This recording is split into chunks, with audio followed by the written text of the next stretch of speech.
We live, we live, we live. What's going on, y'all, man? Hey, man, we back at it. Another edition of the 50-50 show.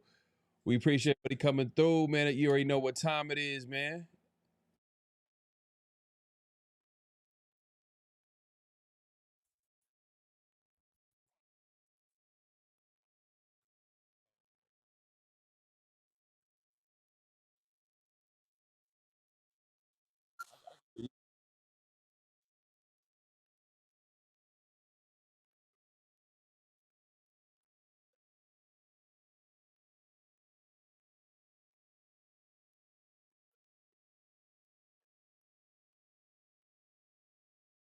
All right, y'all, man. Hey, we appreciate everybody coming through. If we're having audio issues, can you hear us? Let us know in the chat. Looks like Mood over Miami, my guy, man. Appreciate you coming through. He says sounds good now. All right, appreciate you. All right, yeah, we back at it again, man. Trying to figure out what's going on with. Oh, there you go. I was like, what's going on with my Raiders salute, my Raider chant? Lost audio. Okay, so okay. Okay, we back. All right, cool. Yeah. We know the intro, there's not gonna be audio. And just let y'all know, man, we're gonna be dropping a new intro soon. So just be on the lookout for that. So you'll be able to get some good tunes, good intro coming hopefully coming in the near future, man. So be on the lookout for that. But yeah, man. Hey, look, we got a few things to talk about, man. Another edition of the off season, man. An off season special. We like to say, man. Severe, man. What's going on?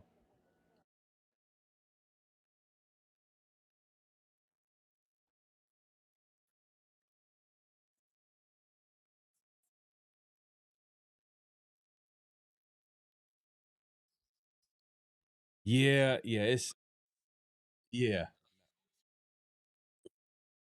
yeah. No, facts. But you know what? If you're a sports fan, Manuel says no severe.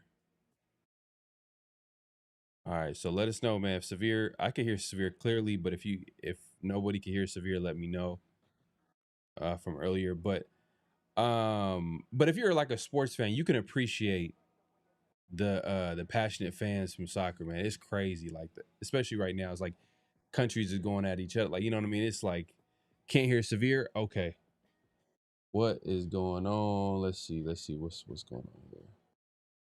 Huh. No audio from severe. That's random. That's how people like it. How about now? How about can you hear severe? that's how Anyway, people. That's how people prefer it, man. That's how that shit. No, you, hey, you can do the whole show like that, man. They'll be happy. I'm sure the haters like severe's over. Can't Can't hear severe. Can you hear severe now? hear me now. Can you hear me now? Is it old school? Well, Can you hear me it's now? good. Y'all can hear Good. me fine, but severe on the other hand, I just made a little adjustment. Yeah. Hopefully, let us Yeah. know. There Oh we go. boy, All Mac. right, Okay. cool, Yeah. cool, cool. We back at it. All right, A cool, smooth. Verizon guy. Can you hear me now? Yeah, man. Good. You gotta be 30 and older to understand that reference. Man, they don't do those commercials no more. They got rid of them. It's done. Not, All right. remember, well, for a second, it was funny is that for a second, because I know he used to be with Verizon, and then T-Mobile had snatched him for a minute for like an ad campaign, and it was like clowning on Verizon, but then like he disappeared off the map again. Yeah, yeah. So and they had that ad campaign was like that was their thing for years, Dang. for years, Yeah. for years. That being said, we're gonna talk about a few things today. Obviously, Max Crosby, people are, slowly but surely they talk. It's a slow season. I'm not gonna lie. If we're being honest, there's not a lot to talk about in terms of like what's going on around the NFL. But so people might be reaching a little bit, but Yeah. there might be where there's smoke, there's fire, and people are Potentially. kind of like looking at Max Crosby, and he had like a tweet that some people were like, does it mean that he's gonna leave? I even seen like a little clip of him with a young 49ers fan asking him, hey, are you going to come play for the 49ers? And he was just like, no, I can't. And then he ends it by saying, but you never know. That was Clay. It's Clay. It's Clay Kubiak asked him. Yeah, man, it might have been him. Might have been him for sure. But that being said, like we've talked about the Max Crosby situation before, and like we know what it is. I mean, it's an awkward situation for Max and the Raiders. They're making the best out of the situation. Obviously, if he's here to stay, cool. But I don't think him not getting traded is off the table. Like him getting traded is off the table. I don't think that's. Yeah. You know, we'll see. There's gonna be a trade deadline during the season. Raiders start like 0-4, 1-3. You know what I mean? Whatever their record is at the time near the deadline, and it's a losing record. There's gonna be people calling, especially if Max Crosby's playing like lights out. You know, so if he's playing, I'm sure he got a chip on his shoulder. You know, everybody's doubting him. You know, people talking about, oh, he's hurt this, that, and the third. I'm sure he felt disrespected by the Ravens, how they kind of like basically were like, hey, we'd rather go get old boy from the Bengals, former Bengals pass rusher. Trey Hendrickson. Yeah, they got him instead. That's pretty much what they did. They were like, you know what? Why don't we let's go for a player, and they put dirt on his name by saying like, well, his injury, like they had no clue. You know, not to bring up old wounds, you know, but it's just like that whole situation. Like I've said before, man, scumbags, man. The Ravens are forever gonna be scumbags in my eyes. Yeah. Salute, man. My guy Machiavelli in the building, man. Appreciate you coming through. My guy, man. We got my guy Yaya in the building. Was good, man. Right away, I forgot. I salute to the night crew, man. Appreciate it. D Mokes, man. We got some vets in the building, man. After watching, let's go beat a 40-something-year curse. Raiders going to the Super Bowl. Hey, look, the Knicks. Hey, my boy was like, hey, the Knicks just won a championship. Yeah. The Knicks just won a championship. And the Knicks have been they just been one of those teams where they're like, oh, the NBA is better when the Knicks are playing good basketball. What do they always say about the Raiders? The NFL is better when the Raiders are good, right? Yeah. I'm just saying, man, hey, there might be something to it, D-Mokes, man. I'm saying like the Raiders could be headed in a direction, but we know what we like to say, man, on this channel. We always say cautiously optimistic. Yeah. I'm not gonna go in. I've done that to myself so many times where I'm like, oh, we're gonna do this, we're gonna do that, and then boom, they do something else. Lights cut off on you, man. That might be an omen. Be. Hey, man, I forgot to pay my bill, man. Yeah, man. I mean, I'm just looking for improvement, man. I'm not looking for playoffs. I'm not looking for I'm not looking for double-digit wins. We can go 0-17. If we look like a better team doing it, I'm cool with that, man. I'm cool with that. I'd rather just see improvement. See improvement across the board, offense and defense. Competence. If we lose a whole bunch of close games, because the other team across from us is better, that's fine. We got a young team, young weapons, not a lot of experience at the wide receiver position, not a lot of production traditionally at the wide receiver position. I just want improvement, man. That's all I want. Just across the board improvement. If you give me that, then we got something to build on and we can stack. Because that's what happened with the Knicks, right? They were laughing stock. Then they brought in Jalen Brunson. They started getting better. Then last year, they had a deep playoff run. And I think they made it to the Eastern Conference Finals last year and lost to the Pacers. And then this year, they brought in a new coach. That little bit of a different philosophy. And then what happens? They win it all. So, we know what it is by brick with the Raiders. The Raiders, there needs to be things that need to go their way, and like a lot of the second-year players need to take the next step. We need to figure out that quarterback situation. Hopefully, we can get some stability there. Obviously, we drafted Mendoza, but is he ready? You don't want to throw him to the wolves because you don't want to have him ruin his confidence early on, especially when you're trying to develop a quarterback, which is one of the hardest positions to play in sports. You want him to go in a situation where he could just have a good foundation, and hopefully they can build him up to be as great as he can be. But and that's why you have a Kirk Cousins in the building. But if Kirk Cousins could be solid right out the gate, that's like kind of a blessing in disguise for the Raiders. Because I know a lot of fans, everybody want to see Mendoza, which I don't mind. Like, Mendoza's the best guy out there, put him out there. But I also understand why you wouldn't put him out there because of obviously the offensive line. We don't know what's going on there. Receivers, outside of like, all right, Bowers, and then it's just like who's going to be another reliable target? Hopefully Michael Mayer, Jet Naylor, Besh.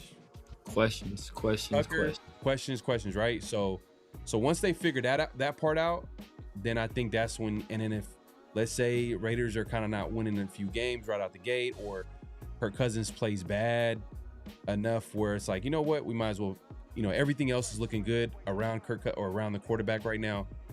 Kirk Cousins not playing good football, might as well put the young guy in there. But from what we are hearing with Mendoza, is that like it seems like they have not from Mendoza, but from the Raiders, they have a plan. So now that it's a guessing game on when they like think that they can have him out there. If they have a plan, does it make it seem like he's probably going to come later in the season? That's what it seems to be, and not only from their plan, from like what we've been hearing, what they've been saying. Tom Brady's been saying it for a long time. Spytech said the same thing. They want to be patient. They want him to watch and a grown up, play football, somebody with experience. Clint Kubiak was kind of that same accord. He hedged a little bit, where it's basically he said he's gonna put the best guy out there. But you hear about Mendoza for the most part during these OTAs and mini camps. There's been some bright spots.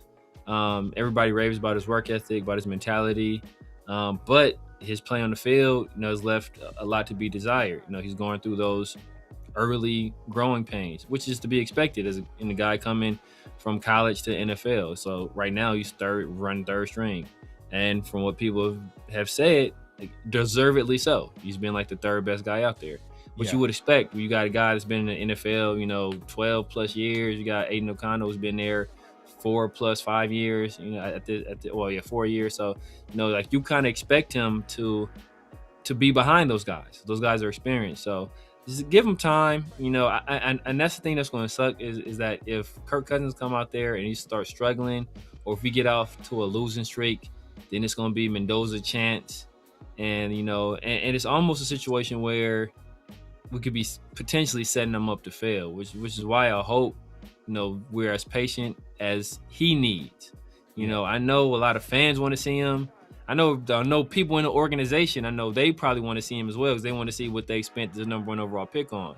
But at the end of the day, you got to kind of do what's best, not only for Mendoza, but do what's best for the Raiders as well.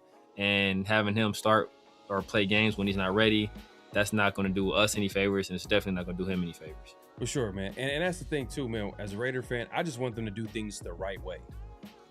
The wrong way, or the Raider way as of recent history, it doesn't work. It doesn't work. When they try to go left, when everybody goes right, it just doesn't work. We're signing the wrong guys in free agency. The guys on, that are way past their prime, and we're trying to recreate. Like that worked when you had a little bit more room for error, and this might be something that maybe an older Raider fan could understand, especially when you talk about the Al Davis era, where we were literally the Raiders are trying to win the Super Bowl almost every year. Like they're literally trying to sign whoever. During the Mark Davis era, it's kind of been a mixed bag, where early on it was like McKenzie, and then after that, it was just like, all right, Gruden, and kind of like a reload type of situation. It wasn't really a rebuild outside of like McKenzie. Yeah. So maybe that was similar to the the late Al Davis, and how he was trying to win it every year. It just felt like last few years we really didn't have a plan. We didn't have an identity. It didn't make any sense. We're like talking about how we're gonna go out there and we're gonna compete for a playoff spot and this, that, and a third. But like, have you seen the roster? Have you seen the quarterback position? Like, you can't be serious. And it's funny too, because this is a few years back, but remember when we had AP as the head coach, and we were laughing because the whole time AP was he was out there in the media talking to everybody, and and kind of, and then once we got to training camp, there was a comment made by AP, the head coach at the time, where he was just trying to temper the expectations because he knew it was bad. You remember that? You remember how he tried to temper the expectations? Because he knew what it was. He knew what it was. Yeah. And but it is what it is. We were trying to temper the expectations too. Yeah, it was so obvious. Last year was so obvious. The year before was so obvious. Like this year, what makes it a little bit more intriguing is that like, okay, we have some talent in place. There is a little bit of room for growth. Like, oh, okay, you got a young defensive coordinator. You got some, like I've said a lot of times, it's the most talented I've seen on the Raiders defense. And I've said it multiple times, and I know we were thinking about it. We're like, yeah. Because people were automatically like, oh, well, Khalil Mack. I'm not talking about one player. I'm talking about we all know one player is not going to get it done in the NFL. Exactly. We have Max Crosby for years. What has that done? You know what I mean? Like, have the Raiders had a top 10 defense with Max Crosby? I don't think so. Maybe 8 games of the AP interim head coach. Team. Maybe that was like the best defense that I've seen from the Raiders. But that was 8 games, not a full season, right? So, but going back to what I was saying is that like this team, there's a lot of intrigue. So that's what makes it more exciting. But the last few years have been depressing because we knew early on, like, man, like this is gonna be a tough season to watch, man. Tough season because the whole off season last year we were just cracking jokes about Pete Carroll. Yeah, I for sure was cracking.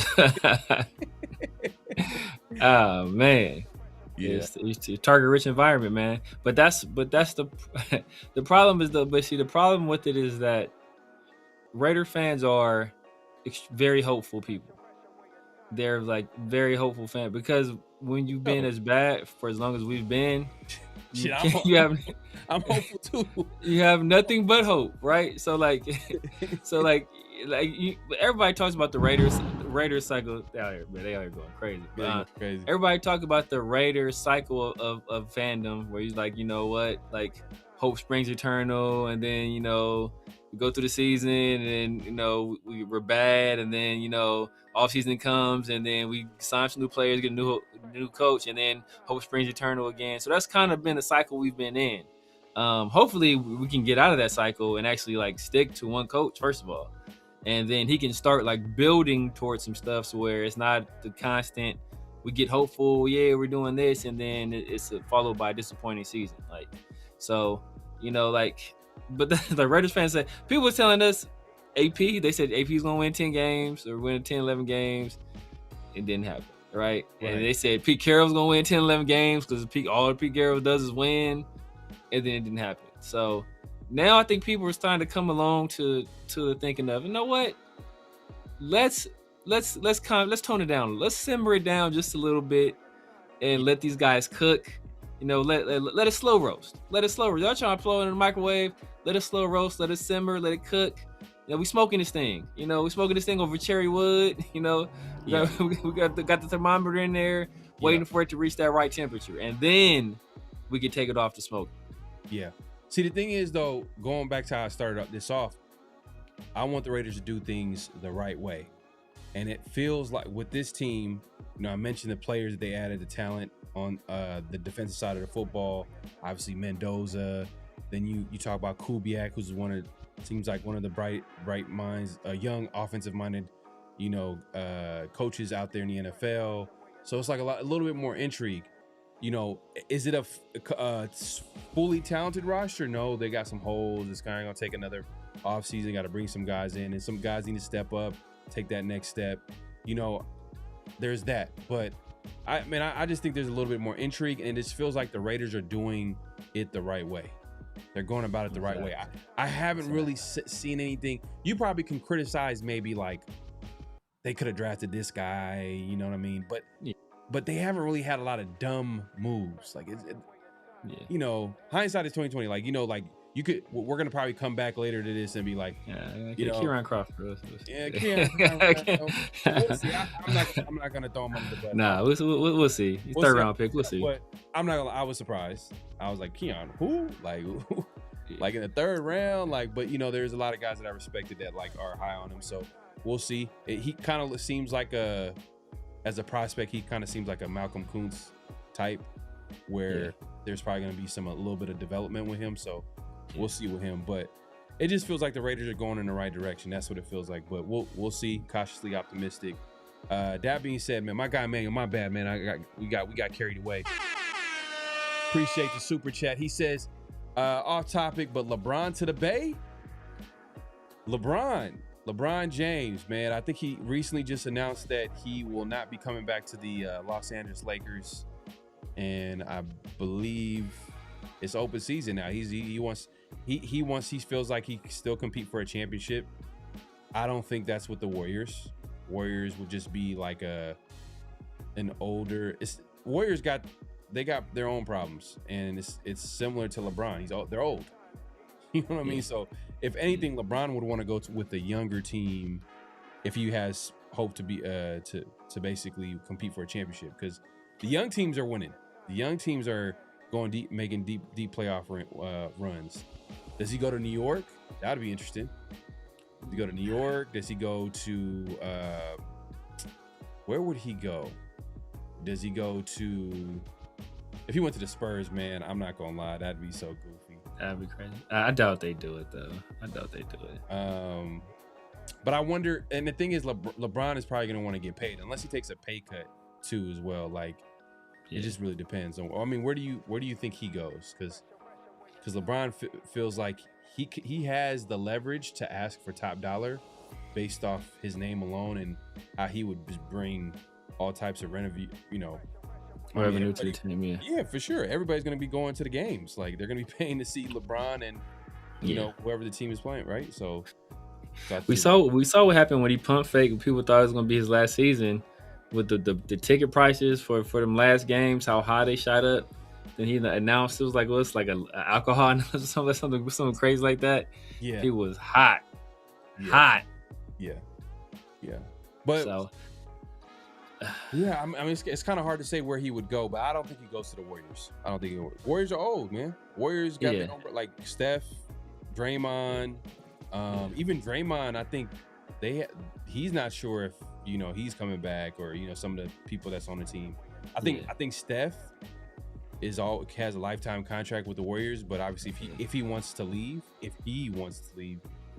then obviously they can, they'll see what they can do with that. I mean, I'm sure a team, but I think Steph's still got a little bit left in the tank as far as being a contributor. Like, he's still a good player, but like guys like Draymond, it's like, man, like, older, man. I don't know what it is, but I just think that with LeBron though, like it just would be like, it would be one of those like, oh man, LeBron and Steph are playing together, and then like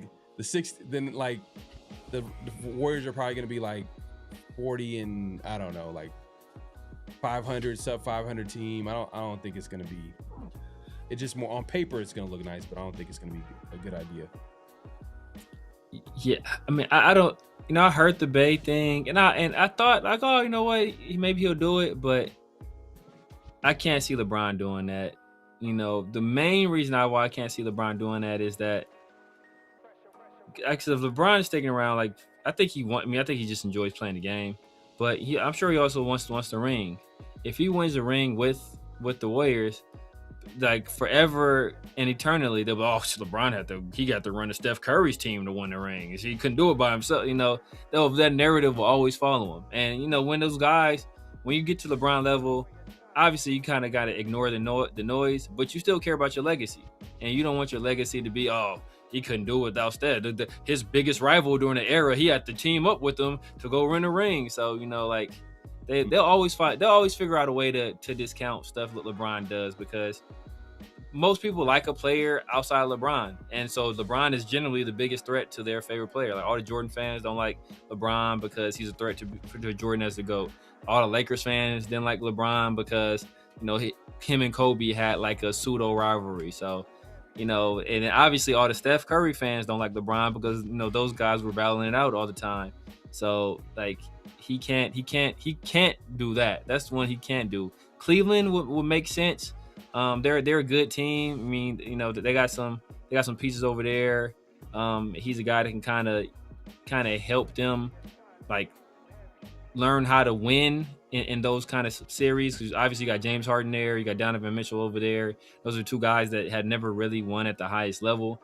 So LeBron could be a kind of guy that can kind of help guide them through that because he's done it. Been to the final when he was in the Eastern Conference. He was going to the finals every year, and since he's been going out of the Eastern Conference, it's been damn near a new team in the finals every year. So we kind of see the kind of chokehold he had on that conference for forever, and it made it look easy. It's easier to go to the finals in the Eastern Conference. I mean, historically speaking. Well, technically, but who's been going consistently from the East recently? When LeBron was over there, it was him every year. Yeah, because he's not there no more. But the thing is though, like in the East, like if you have the best player, like if you have like Jordan, like if you have the best player, like you're going to the finals. Like historically, that's happened a lot. Maybe here and there were teams like the Celtics, where they're more of a team. But look at Giannis though. Giannis supposed to be top 5 player in the league. Hey, they've been going to the finals. They ain't been doing it. If you put a young LeBron on that team, he gonna take them to the finals. They're gonna lose in 5 or 6 games, but they're gonna go to the finals. But then, all right, is Giannis that good though? Is Giannis ain't LeBron? Giannis ain't no. But that's my point though. That's LeBron is that good. There are very few people that are that good. Okay, but Giannis a great player, but he's not. He's not. All right, who you taking? Giannis or Steph in a prime? In their prime, I'm taking Steph. Okay. Barely, but okay. So just because Giannis is because he can't shoot, but Giannis is way better defensively. Okay. Giannis is way better defensively, and he can still play the point. He can guard 4 positions. In today's NBA, probably 5, depending on who the center is. So he offers you some different versatility. But Steph, you can build like an entire offense around Steph in a way where you can you can make the fit easier with Steph because he could be the ball handler or he could be the off-ball shooter. You can hide him on defense. So that's where you can kind of mitigate him on that end of the floor. So it's a little bit easier of a build with Steph. Right. All right. So okay. So then okay, Giannis or old boy from Denver, Jokic. Giannis, who currently he got traded to Miami this offseason. Yeah, Giannis or Jokic. Jokic is crazy.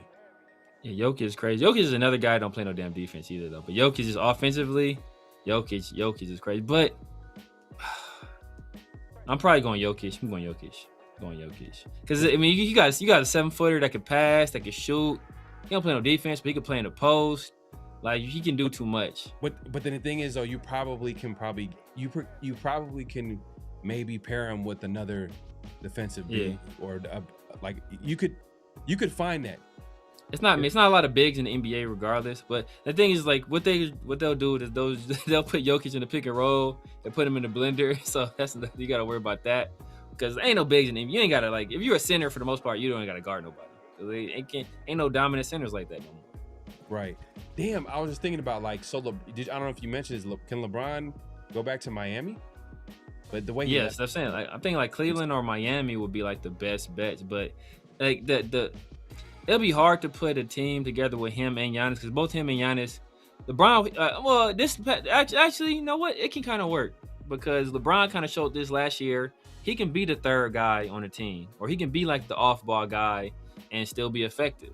And because he did that with Luka. He did that with Luka and with Austin Reeves. So he can kind of be that other guy because Giannis needs the ball in his hand. Because Giannis, he ain't gonna really he can't shoot for the most part. He ain't gonna really be a guy that's a cutter. LeBron can shoot, pretty well, and he's a guy that can be a cutter. He can cut back door. He can make plays that way as well.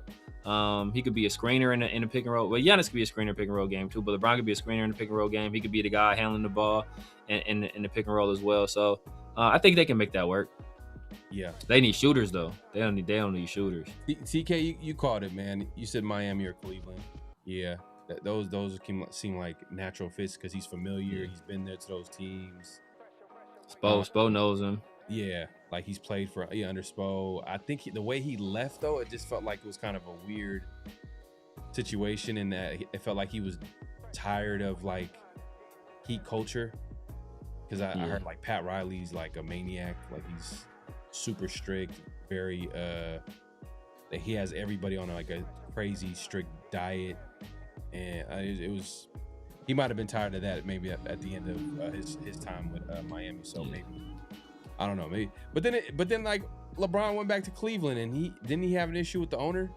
The owner basically, Dan Gilbert. Yeah, that's the thing. But kind of like puts the dirt in his name. I was like, damn. Yeah, it was like Cleveland's going to win the championship before LeBron, and all this stuff, which did not happen. He still ain't got another one. But they kind of mended those fences because he left to Miami, then he went back and played for Cleveland again. So those fences are kind of mended. And then obviously Cleveland is home. It's the organization that drafted him. He won his first ring. He didn't win his first ring, but he won a ring there. He won them their first championship in X amount. I don't know how many years. With that Believeland team. So I could see him wanting to finish off his career.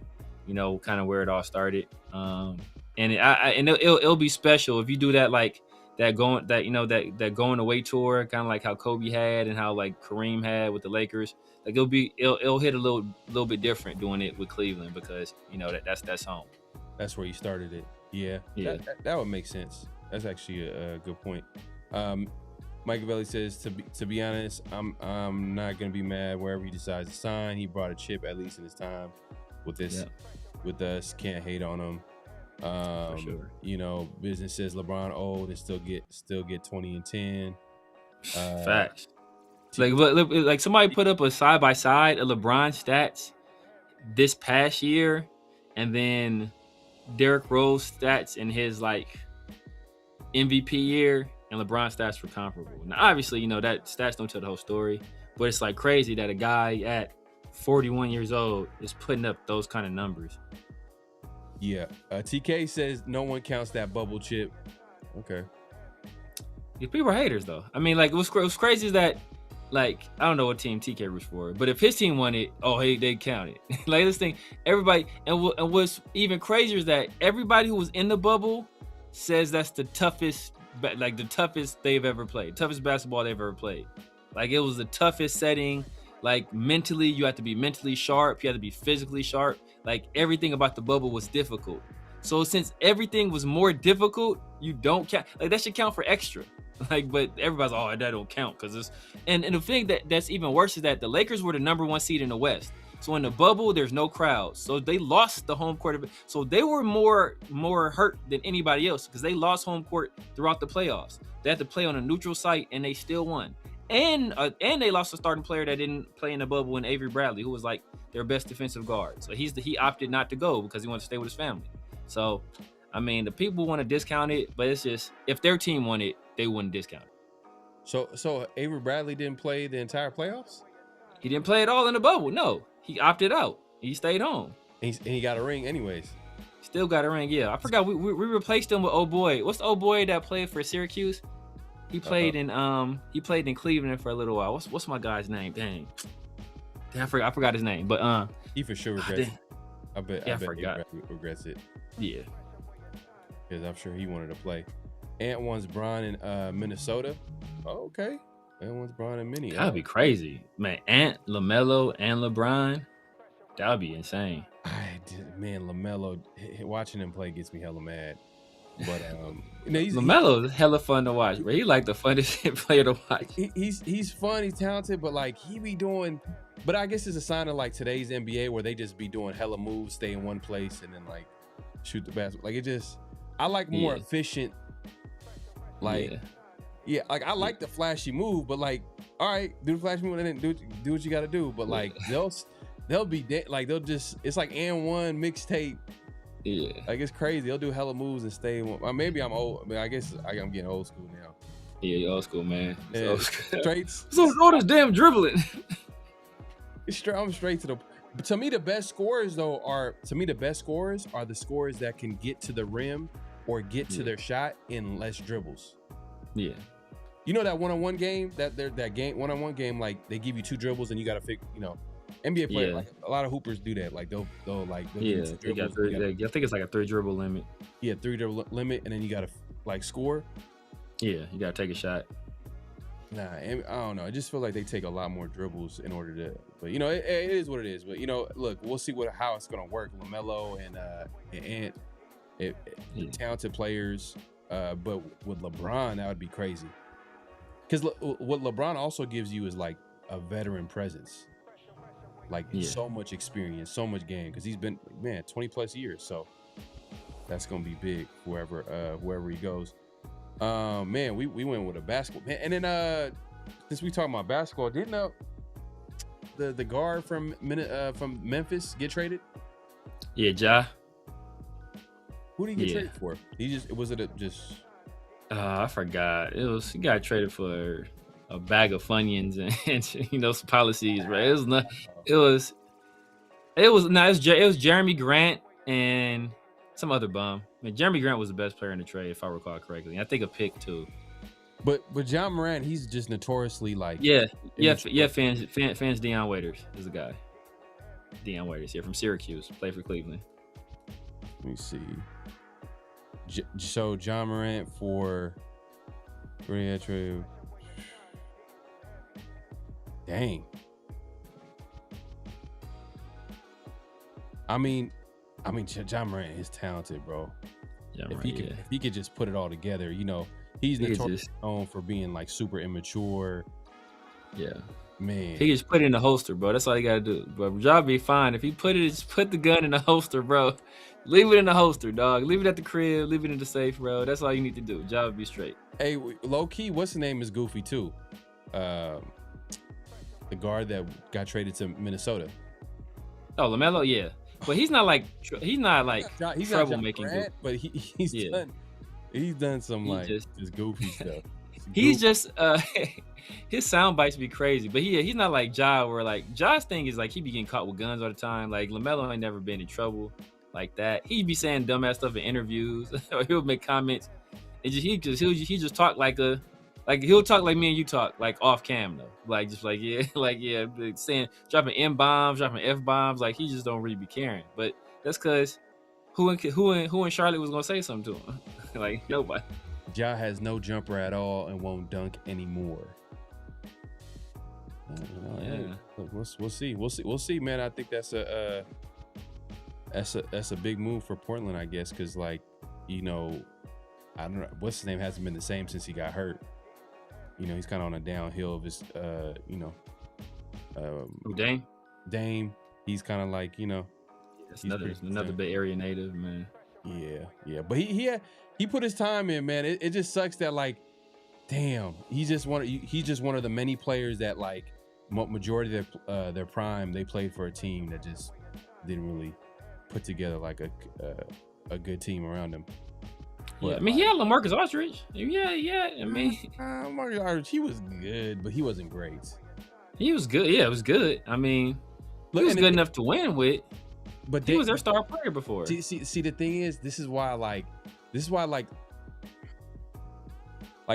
we're gonna argue about LeBron, LeBron is a great player, but if he had to play in the Western Conference, them 9 straight appearances in the finals, I don't think they happen in the Western Conference, just because the depth of how good these teams are. He's a great player. Whoever team that he plays for, they're probably gonna put a great team out there. But there's gonna be some years where it's like, oh damn, the Spurs, or this team, Dallas, or whoever. You know what I mean? It depends. It depends on who's on his team. You mentioned LaMarcus Aldridge, but Dame has been in the Western Conference his whole career, and he's a great player, but he's been first round and out every time. Yeah, first round, maybe second round, but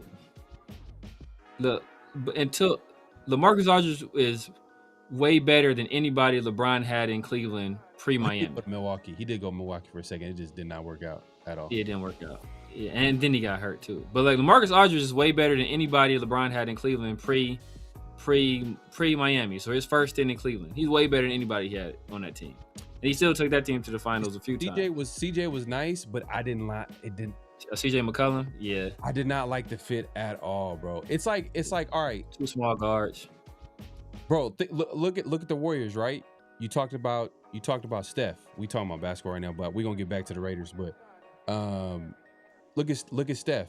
You talk about how Steph is a defensive liability, small, right? Boom. Who's the other off guard for years? Clay, one of the best two-way players in the NBA for years in his prime. So like, it was a perfect complement to Steph. You got a big guard, which Clay was about 6'7". Yeah, 6'6", 6'7". 6'6", 6'7". So like, whatever they had to do as far as matchups, you got Clay there to guard whoever the best perimeter player is. But like, for years with the Blazers, they just kept putting out the same. Even though they're two talented players, Dame, I would say, is better. He's a great player, and then like CJ was a very good player at best. It just didn't work. But that's my point, is that LaMarcus Aldridge and CJ McCollum is way better than anybody that LeBron had in Cleveland in the first stint. Way better. Yeah. You can't name nobody that LeBron had in Cleveland. Like Matthew Dellavedova, is it Zdrano Ilgauskas? Like, bro, Timofey Mozgov. Mo Williams. Yeah, Mo Williams. Yeah, Mo Williams is solid. But Mo Williams is solid. Like nobody, like Mo Williams ain't nowhere near as good as CJ McCollum. Ain't nowhere near as good as CJ McCollum. What's the other guy? Daniel Gibson. Well, he made Daniel Gibson. What's called him? I think his name was Booby Gibson. He made Booby Gibson like famous. Yeah, but nobody damn about Booby Gibson. Yeah, but my point is that like, I get what you're saying. You're saying the talent that he had to play with, but at the end of the day, like, he's still not going through a gauntlet of teams that the Western Conference is going to bring consistently year in, year out. When your team is that bad, everybody you play is a gauntlet. That's what my point is. Like, when you're that bad, when you're that nerfed, everybody you play, you put him on a team with LaMarcus Aldridge and CJ McCollum, bro, they for sure in the Western Conference Finals, at least they probably still losing to either the Thunder or to the Warriors. I'm not guaranteeing. I'm not going to guarantee. Oh, bro, they guaranteeing they going to the Western Conference Finals. Bro, you can't guarantee. They're going to the Western Conference Finals for sure. You're probably thinking 1 year, maybe 1 year in mind, like, bro, this year for sure. But I'm just saying, consistently, you can consistently. I don't know. Bro, Lamar, look at the roster, bro. He had Matthew Dellavedova starting. Right. He had an old Richard Jefferson. But who was in the Eastern Conference those years? Who was the teams? What were the teams? I can't remember. Exactly. It's nothing to remember because my point. He still had the Bucks. He had the Magic. He had the Wizards. The Wizards had a good team. Come on, man. Wizards wouldn't even make the playoffs in the Western Conference. You know what I mean? Man, when Gil was over there cooking. They just couldn't get past LeBron, bro. Like, LeBron kept a lot of these dudes, just eliminating these dudes in the first round. That's why you don't remember these dudes. Yeah, like Boston teams. Sometimes what happens is sometimes teams could be good enough if you have the best player on the court. You have the best player on the court, usually that's good enough. But then but that's not going to work in the Western Conference. Maybe it's hard, bro. Like, because I was going to say in the first round, but then who are you going to play? What's LeBron's seed in the first round? If it's a lower seed, then he's going to have to go against the top seed, which most likely we're talking about back then. We're talking about the Lakers. We're talking about the Spurs. We're talking about like the top teams in the NBA. And then but if it's a higher seed, it's still not a guarantee. Like, you'll get past the first round, the second round, who are you going to play? That's what I'm saying. It's just like, if he has a better team around him, he going deep in the playoffs. That's all it is. If he has a better supporting staff, he dragged that Cleveland team to multiple finals teams, appearances. I'm telling you, bro. I'm just saying, like, the Eastern Conference, it gives you a little bit of illusion, especially if you're a great player, because you can compare, you can bring up, oh well, how come Giannis? But Giannis is not the caliber of player that LeBron is. We all know that. Like, that's the point. Not even close. It's not even close. But that's the point. But like, when we talk about LeBron, we're talking about like we're comparing him to the all-time greats, right? Yeah, that's what we're talking about, right? I'm not even thinking about Giannis. Giannis gonna be like a top 30 player all time, top 25, possibly. Yeah. You know, I'm not thinking. I mean, I'm not so thinking. that's an all-time great player. But I'm not thinking about Giannis though. No one's thinking about Yeah. Giannis. Maybe the people that think about Giannis are people that are watching him currently today. But I'm thinking Yeah. when you think about all time, I'm not thinking about like Giannis is that guy. But look, at the end of the day, look, LeBron, he's gonna find his team, whoever it is. He's gonna go out and try to go for a championship. He's not gonna be the main guy. He's up there in age, whatever the case may be. Yeah. But he's gonna probably, if he's gonna want to win a championship, I think the two teams that we kind of like agree is like Miami and Cleveland. Cleveland, yeah. You know, but just to move it on, man, we just went on a whole basketball. Man, Emmanuel, this all started with you, Emmanuel, man. Shout out to you, man. Shout out for the super chat earlier. Michael Valley says Mexico W tonight got it sounding like a war zone outside. Man, bro, yeah, but that's what I'm saying, bro. It's already, bro, in LA, because you know, all like everybody out here be getting illegal fireworks anyway. But then Mexico won in a knockout round or whatever. It was the first time in 40 years, so bro, it's going dumb. It's like outside my window, yeah. It sound like a drive-by outside right now. Let me ask you this, because I know I said we moving on, but like, what do you because you brought up Aldridge's name. Do you think he was a great player? I don't say great player. He's a really, really good player. Really good player. At one point, he was probably at a few points, probably he's probably like the second best power forward in the league, second, third, behind Duncan, KG. But yeah, like for a long time, he was like in that round. Yeah. Is Zagunis Ilgauskas days. Bro, the Junior Sagakis was buns, bro. I'm telling you, dog. LeBron had nobody over there, bro. All I'm saying is that the teams that he was going against, they weren't that good. To be even in the round that they were in to play LeBron. Like, look, all I'm saying in the Eastern Conference, if you're a great player, you have a chance to make a deep playoff run. That's it. In the Western Conference, you could be. No, you don't, bro. No. Why you don't have a chance? Oh. No, why you don't have a chance? How is it not? How you not? No, why you don't have a chance if you're a great player? AI was because LeBron was in the way, bro. That's my point. The point. But look AI at LeBron. Finals. AI was in the finals. One time, once. But AI was in the finals. But that's just an example. Once. I know. Did T-Mac ever go to the finals? Yeah, but T-Mac didn't get out of the first round. Did T-Mac get out of the first round? T-Mac never got out of the first round. He was up 3-1 and lost.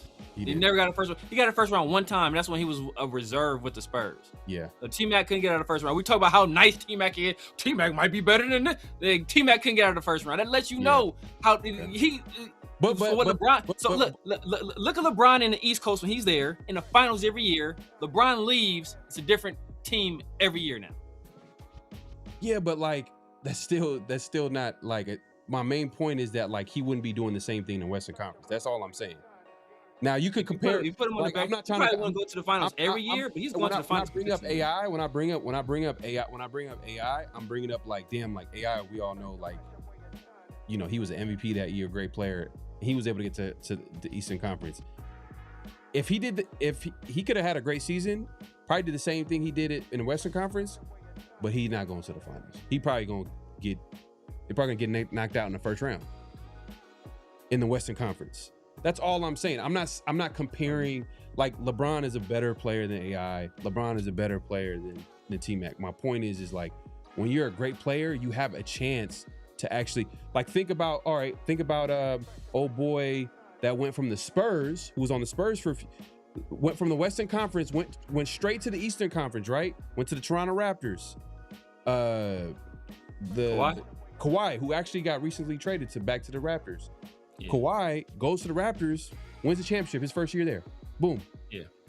That's all I'm saying. It's easier. It's just a little bit easier on but average, the Raptors were making deep playoff runs already. Just DeRozan couldn't get them over the hump. And then he was on the Spurs and he was hurt on the Spurs. That's part of the reason why the Spurs traded him, because like he wouldn't come back and play. And that seems to be a story that continued, even after that. But he was hurt. So you guys trade over there. They were already a good team. Were already a really good team. They were making deep playoff runs every year. And who was keeping them from going to the finals? Guess who was keeping them from going to the finals? Guess who was keeping the Raptors from going to the finals? Let's take a wild guess. It's who in the East. Who in the East was keeping them from going? Yeah, exactly my point. But it's LeBron. Look, we talking about the Heat and LeBron. Like, yeah, come on, man. Yeah, who was keeping them from going to the finals? The Heat. Before that, but just LeBron. Period. LeBron in Cleveland. LeBron in Miami. LeBron back in Cleveland. He was keeping them from going to the finals every year. That's my point. That's my point. When you're like in the Eastern Conference and you're a great player, you have a good chance to make a deep playoff run. And if you're LeBron, I'm not devaluing LeBron. If you're LeBron in the Eastern Conference, every point that you made about how LeBron did this and LeBron did that would work a lot more in the Eastern Conference than it would in the Western Conference. That's all I'm saying. And I don't want to use this, and I didn't use this as an example. I don't want to use his time with the Lakers as like, oh, look at like LeBron here, because it's like later in his career past his prime. But I still think even if he was in his prime, he would probably make some deep playoff runs, but there would be some years where he would have a tough time because, man, like Western Conference, man, like it just seems like year in, year out, they're always putting out like just a lot of good teams. It's not a good team, not two good teams, just a lot of teams that you got to go through, and that takes a toll. Like think about it this way: the Spurs, when they beat the Thunder in the Western Conference championship, right, final, to go to the NBA Finals, they were celebrating. They were celebrating like they won the championship. The Spurs were they were celebrating like they won the championship. That's a young team. It's a young team. But I'm just saying, they knew how big a feat. Okay, they were celebrating how much because they felt like they won the championship when they beat the Thunder. But then they beat the defendant. They beat the reigning MVP, two-time reigning MVP, and the defending champions. So it's like, yeah, I mean, they're gonna celebrate. Right. And obviously there was a horrible team the year before too. Right, in the Western Conference, and then on top of that, like and then they overlooked who? The Eastern Conference team in the New York Knicks, and that was a mistake, right? And they end up losing. But you know, you can blame it on a lot of different things, inexperience, you know, a lot of reason why they lost. But I'm just saying, like, my main point is LeBron, great player, all-time great player. I'm not going to compare him to this player and see, this player only did it one time. I'm not saying that. My main point is that, like, he just wouldn't be dominating the way he dominated most of his career when he was in the Eastern Conference. And you probably could say Michael Jordan too. You could throw on Michael Jordan a little bit because he was coming out of the East. Yeah. Like come on, it's just come on. You're like, fan. You know what it is. Come on, bro. Like, I mean, look, I watched LeBron. I think the first year he was here, I think he got hurt. I want to say he got hurt first year. That's like right after the Christmas game. Trash. Yeah. Hey, let's not discount it. They were terrible, yeah, for sure. But Grant Hill though. Like Grant Hill's way better than anybody. He got hurt. Come on, bro. He got hurt. But LeBron is a better player. LeBron is a way better player than T-Mac. It's just way better. Yeah, because LeBron went to the finals, won the finals. Then the next year they should have won again. I think LeBron ended up getting hurt, and that hurt their seeding. And then AD got hurt. And we had the Phoenix Suns, and we lost to the Phoenix Suns, and that was a team that eventually ended up going to the finals. And then we had the other year we went to the Western Conference Finals. We lost to Denver, who went on to win the championship. So I mean, he'd been in the thick of it, you know, basically every year except for their first Westbrook year, which was trash. Yeah. This basketball sucks. It's boring. There's my barbershop take. Yeah, man, it's not the same, but you know what? I'm not. The finals was pretty. I thought it was a solid finals. I know, like, if you look at like the end result, I think the Knicks won like 5-1. Or 4-4. They won 4-1. 4-1. But like each game, it was like it was pretty good games to watch. Like, you could tell like the Spurs they're not going away. Like, they got some young talent over there. They're only gonna get better. And then also you think about next year too, like the Thunder. They're going to come back motivated, chip on their shoulder, everybody overlooking them, especially the MVP. SGA. Shay. Like, I think he is going to have a big chip because I feel like everybody goes at him just because, like, when you're the top guy, that's what it is. On the foul merchant, and you know what I mean? Like, he's the top guy, it is what it is. But we'll see. We'll see, man. Yeah, but I haven't been watching basketball like that like I used to, you know what I mean? But I still could keep up, man. I can still understand what's going on. Like I understand who the good teams are and why they're good and all that type of stuff. But I'm not trying to discredit LeBron at all. But I gotta call it like I see it, man. Come on, if LeBron was in the Western Conference, ain't no way he's going to 9 straight finals. No way. Not 9, but he's gonna go to 5 or 6. Maybe. Depending on it. Depending on the team. But depending on the team, if he has a good enough team, yeah. And the weird thing about LeBron, he's never really played with. I guess Spoelstra would be his best coach. Yeah, Spoelstra's a damn good coach though. I would take nothing away from Spoelstra. But yeah, he done had some. But remember, who was the guy before he had Spoelstra? The guy, he had Mike Brown, but he had the other guy. What's my guy's name? The dude they hired from like European League. Dang, what's my guy's name? It was David Blatt. So was that a guy's name? David Blatt? Come on, dog. It's like, come on, bro.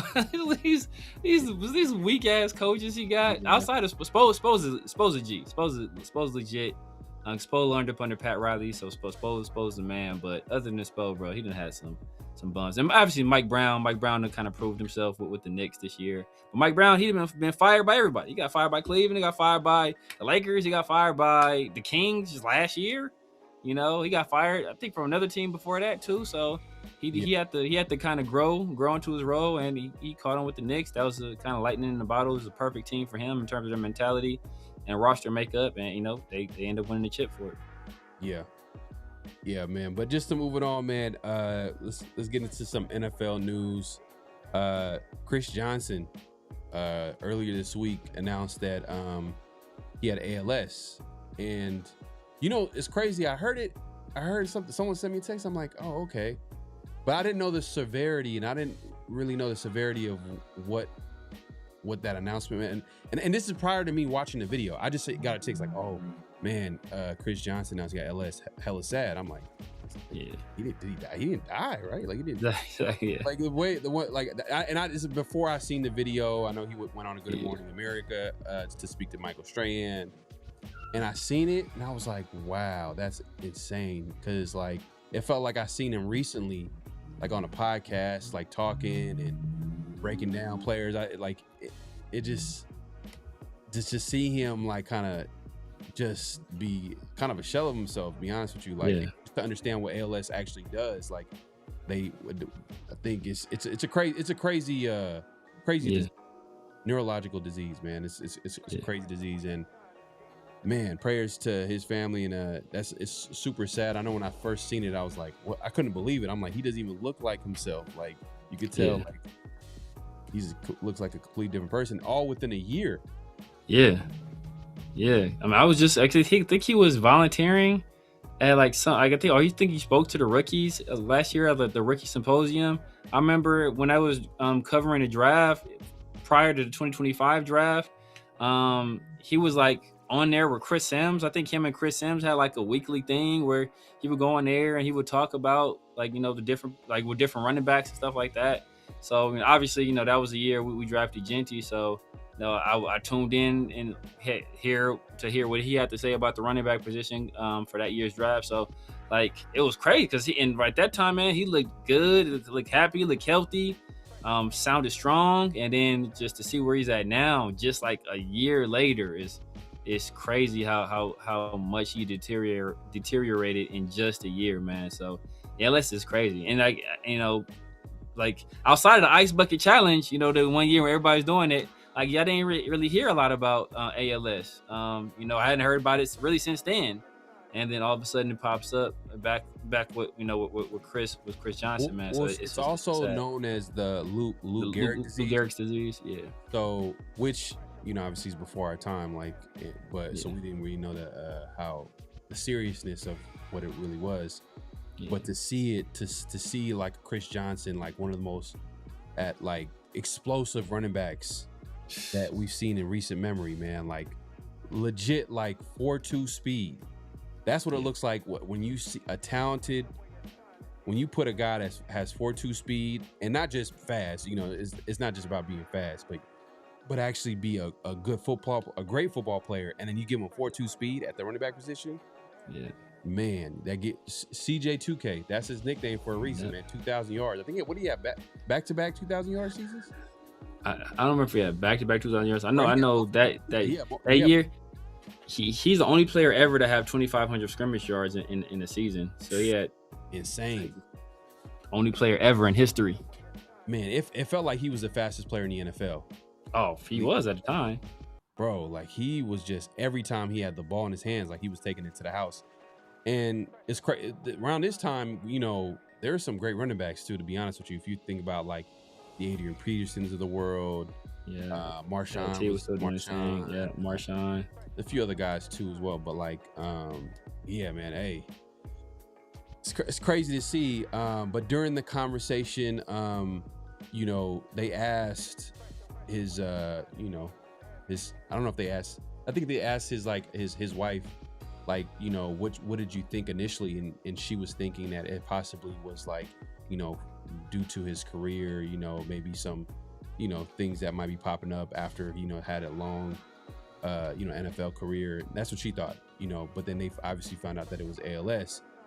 But some people were criticizing, Michael Strahan and the interviewer, and just the interview, how at that point, why didn't you ask if like it had anything to do with him playing in the NFL and why he had ALS, which there are some studies that say that, NFL players are 4 times likely. Yeah, 2 to 4 times more likely to get ALS. So I'm just like, oh, that's insane. And there's 2 types of ALS. Take this for whatever it's worth. I guess it's like hereditary, and also it could just happen randomly, no explanation, which is crazy to think about. But yeah, you think that's a valid criticism as far as like that should have been asked, like to like, do you think they should look into that? I mean, it's a crazy situation, especially to a all-time great like him at the running back. Yeah. I mean, obviously they already have studies, because that's how we have those statistics. So I mean, obviously somebody's looking at it in some capacity. But I mean, Chris Johnson's not a doctor, so like you gonna ask him like, well, so do you think it's because football? Like, but it was like, I don't know, like, bro, and even if it was like, if he felt that, leave it up to him. If he wants to talk about it being because of football, leave that space for him to say it. Don't inquire about it, because you don't want to, at this point in his life, you don't want him to be looking back like, oh, I regret my NFL career, I regret what he did because now I'm here. Like, that's not, he's in the final stages of being on this earth. Like, you don't want him to be living in regret or think about like, well, dude, you think you shouldn't have played football now? Like, bro, that was what made him the happiest. Like, that you want to try to steal that joy from him by asking him that kind of question. Now, if he makes it a mission to say, you know what, playing football, playing NFL did this to me, I don't want it to happen to other people, so I'm gonna speak out about it. Okay, cool. Let him do that, but don't try to pull it out of him like that. That's not our place. That's not my place. Not Michael Strahan's place. Not anybody on that panel's place. Yeah, no, facts. My guy, I mean, you appreciate the super chase. Sorry, guys, didn't mean to make it a basketball show. No, it's all good, man. It's off-season show, man. It's all good, man. Appreciate you supporting as always. Just adding to the conversation. But yeah, man, that was probably the biggest news in the NFL this week is hearing about Chris Johnson. CJ2K just obviously announcing that he having ALS. But man, the NFL, man, they. Does that make you think a little bit about like? Would you think that would make you think about like if you found out like if there were some serious studies obviously that would like link ALS to playing in the NFL like that? Because there hasn't been any official. There's been like small studies here and there. Yeah. But damn, like that's just another hit to the NFL. Like another reason why like as a parent. You could easily be like, hey, like, maybe you should play this sport instead. You know what I mean? Like, baseball sounds like a nice play soccer, right? You play soccer, play baseball. Play soccer, you know what I mean? Because ain't no way that you're going to do something where like, it's going to give someone a high chance of getting something that you don't want from them. So, you know what I mean? Like, that's just what it is. There obviously NFL has been been very like cautious about CTE. That's kind of been a big issue over the years. I mean, the first time I even heard about CTE, I think when you say it was a junior Seau, I think that's when everything. I think it was, yeah, that was first. After Seau, that's when we start hearing about like, man, like NFL players after their career, you know, they tend to get this and that and and I heard Warren Sapp talk about it too. Warren Sapp was like, man, it's like super bad, like to the point where he was like saying like he had to question, you know, if he should be on this earth. And I was like, damn, yeah, like that's the type of pain that they're going through. But yeah, but yeah, man, shout out to, you know, his family, and hopefully everything, you know, well, I mean, we don't even know, man, it's a tough, because I know that the doctors initially they said that, you know, get your affairs in order, like, yeah, basically, yeah. But he reached out to, I guess, another specialist, and she's been doing things that I guess been helping him out and hopefully prolonging his life. I mean, there's been people who've had, you know, LS, and they've lived longer, but you know, that's how crazy a disease it is that like, man, eventually, yeah, it is what it is, man. But hey, man, but if you haven't already, make sure to clock in, hit that like button, hit that subscribe, and hit that notification bell. We see everybody in the chat. Night crew in the building, man. Don't forget to clock in. Justin and the DJ says that was tough to hear, but to see, yeah, man, to see him really hit me, yeah. When I heard it, I was like, damn, like, yeah, that. I didn't really know too much. I was just like, oh, okay. And then when I seen the interview, that's what did it for me, man. Yeah, when I seen that, I was just like, damn. And his mentality though, like his mentality, like, hey, I'm choosing to fight. Like, respect to him, man. His mentality, like, it's crazy. I mean, obviously, you know, he has a family. I forgot how many kids he has, but he has a few kids. Obviously his wife, like, that's, man, it must be a tough situation for them as well. Yeah. Let's see. Finn says, you think NFL analyst Strahan could ask that question? I understand why he didn't. Yeah. I mean, that's what a lot of people criticize him for it too, because of he's in the pocket of the NFL, so he's not going to ask that question. But I mean, I just don't think it's his place to really ask that, man. Like, that's a good point. And that's the point that you were making, and I understand that, because it's like, you don't, that whole it wasn't an interview, it was an announcement. Exactly. And Chris Johnson obviously reached out, and he okayed everything because he wanted the world to know, and he wanted to see everybody to understand what's going on with him and everything. So it wasn't like an interview where, hey, this person is going to ask him like a whole bunch of, like, you know, very tough questions and you got to answer it. It's just more like, hey, we want people to understand like what you're going through. So I get that point, but man, like, not gonna lie, like, it makes you wonder though, makes you think about it. Like, it's almost like Muhammad Ali, for example, right? Yeah. And he had, you know, Parkinson's, but, you know, Muhammad Ali, if you understand anything about his boxing career, took a lot of shots. Yeah. And it's tough to like overlook or not think about, like, man, how much of that affected him probably getting facts. Parkinson's. I don't know if that's been proven. I don't think, but everybody kind of like, it kind of links the two. Yeah, I don't know if it's been proven or not, but you can see it in boxers. I mean, if you listen to Shane Mosley talk, listen to my other guy. What's my other dude that does the Philly Shell? James Toney. Listen to James Toney talk. It's like, you could tell, like, boxing, like, you know, it took a toll on their brain and their mental functions, man. So it's crazy. Yeah, 100%, man. But if you haven't already, make sure to clock in, hit that like button, hit that subscribe, hit that notification bell. We appreciate everybody coming through. We're going live on both our channels. It's your first time joining us, definitely subscribe, clock in, as we like to say, man. Hit that like button, hit that notification bell. You'll be notified when we go live. But yeah, just to move it on, we think you sent this to me, man. The Bears going to Indiana. You know, someone asked me about this. was actually a Bears fan, and I was like, nah, that's not gonna happen. Come on, I don't Yeah. But you know, Barry's only NFL team, the 49ers, they don't play in San Francisco, even though they're called the San Francisco 49ers. They actually play about an hour away from San Francisco, like 50 minutes away, near San Jose. Like, you know, that's crazy. It's in Santa Clara, I guess, Santa Clara Stadium. But yeah, what's going on with the Bears?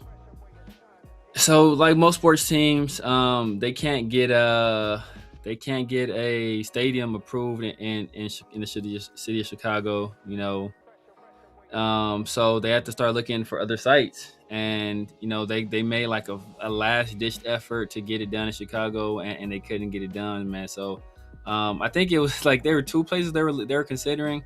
The one place was Gary, Indiana, and then there was another site. I forgot where they actually are going to end up at. I forget the name of the city, but I did talk to somebody else that I know that's a Bears fans too, and they were disappointed. But I asked them, I was like, so like, you know, I was like, everything like over there, you know, this ain't Cali, this ain't Texas, this ain't Florida, like all that stuff is close. I'm like, so how far is the new site from Chicago? And they were like, it's like 30 minutes. I'm like, all right, well, you know, it's like, all right. I think the city is Hammond. I think the city is Hammond. I think the name of the city. So it's like 30 minutes. It's basically still like, it ain't far. Right. It's just like not being in Chicago is kind of. Yeah. Like, I was like, you don't want to move to Gary. You don't want to. Gary, Indiana, it shouldn't change since the Jackson 5. It ain't the same Gary, Indiana no more. Crack hit Gary, Indiana hard. Right. Yeah. As a matter of fact, Gary's where Freddie Gibbs is from Gary. Freddie Gibbs from Gary? Yeah, Freddie Gibbs from Gary. Oh, damn. I didn't even know that. Yeah. I didn't know that. Damn, Gary, Indiana got some. Yeah, they got Freddie Gibbs, got Michael Jackson 5. Michael Jackson, you know what I mean? Like, exactly. These stuff, like, that's all you need. You need one. Michael Jackson, the icon, you got an icon. Yeah, as well as other people as well. So that's crazy. Yeah, I wish the Raiders could have figured something like that like out here, but but they're like, you know what? Let's just go to Nevada. Let's just go to Nevada real quick. Yeah. But you know what? Looking at that stadium, no, that stadium is. I don't know if they would have got that stadium out here. Oh, hell no. They weren't even trying to rebuild it. Mark was just trying to like refurbish it, bro. They was like, and they still said no. So, but you know what's missing from the Raider like Allegiant, that what you would have got from, let's say, a refurbished stadium in Oakland, you still would have had like the fan base that like home field advantage would have been crazy still. Yeah. But we still been ass though, so it wouldn't have mattered. I know. It wouldn't have mattered. But people, the Raiders weren't selling out in Oakland either, and people that live in Oakland know better than anybody because your games was blacked out for y'all. Yeah. I mean, you know, this is like that because the stadium was just the way it was built. It was just like there's a lot of different reasons why the Raiders kind of struggled with like selling tickets and things like that. It's just a total mismanagement in my opinion, but it is what it is. That's a whole different conversation, but we appreciate everybody coming through. We're not done yet, man. It's that time. Personal foul, 69, offense. He was giving them the business. Flag on the play, and we got a few flags this week. Man. We got our pick of the litter. To be honest with you, man. What we got first up, Severe? Speaking of litter, let's talk about a cat. The cat that played for the Lions. A guy by the name of Terran Arnold. According to AP, was a coin flip away from being a Raider. You know, if you believe the stories. Damn. Man, that's when I seen this, I was like, yeah, we gonna talk about this for sure. Terran Arnold done found himself in a world of trouble. So, I think he was initially being held without bond, on like kidnapping charges and like it's crazy charges. I think the judge changed it recently. So they gave him $1 million bond. I think he bonded out already, but like obviously they put like strict restrictions on him in terms of traveling and movement and all that stuff. So I don't know if he has an ankle monitor, but I'm like 90% sure they got him with an ankle monitor. So obviously he can't do a lot of moving around, but man, it's a crazy story, man. It's a crazy story. I think initially 2 of his like friends were arrested, and then obviously it was an episode of First 48 because all it took was a Popeyes combo, and they dimed Terry Arnold out quick. They couldn't wait to drop the dime on him. So and now he's, I think from what I was reading, the charges he's facing like potentially life in prison from some of the charges. You think they're lying? I don't think they're lying per se. I don't think they're lying per se. This is so stupid. This is just I don't think they're lying per se, but obviously, like the prosecutors want big fish. So if they can trade on a celebrity's friends to get a celebrity, and the prosecution will have under my belt, I convicted this NFL star player. Right. That looks hella good. So then that's how you run for district attorney. You feel me? Like I'm the guy that put Terry Arnold behind bars, the kidnapper behind. You feel me? So that's how you further your political career. So yeah, it's all politics and people, the personal gain and prosperity. People trying to advance their careers. That's what it's all about. So allegedly, he's being accused of, robbery, like robbing. I think it's like robbery and was it kidnapping? Kidnapping, yeah. Oh, kidnapping. Oh, what? Yeah. Kidnapping, yeah. What are you doing? What are you doing? What are you doing? Yeah. Damn, man. Yeah. It's like I always say that it's easier to like, judge from the outside looking in. Like, yeah, it's true. But damn, this? Yeah. Bro, you're good. Like, you're a cornerback in the NFL, and you're a first round pick. Yeah. If you play well or good, you're gonna get paid millions and millions of dollars playing a child's game, and I'm sure he enjoys playing in the NFL. Yeah. And now, like, possibly it gets thrown down the drain, like just like that, just because of like. What was he trying to prove? What are you trying to? And he had like a podcast. I forgot who was his podcast with. He had a podcast with another. With the. What was Denver? PS2? Yeah. Yeah. He had a podcast. The podcast was starting to pick up a little bit. I see him. He had a few cool little episodes. I just seen him do a podcast talking about like how financially responsible he was being, and he had some advisors. He was taking care of his money.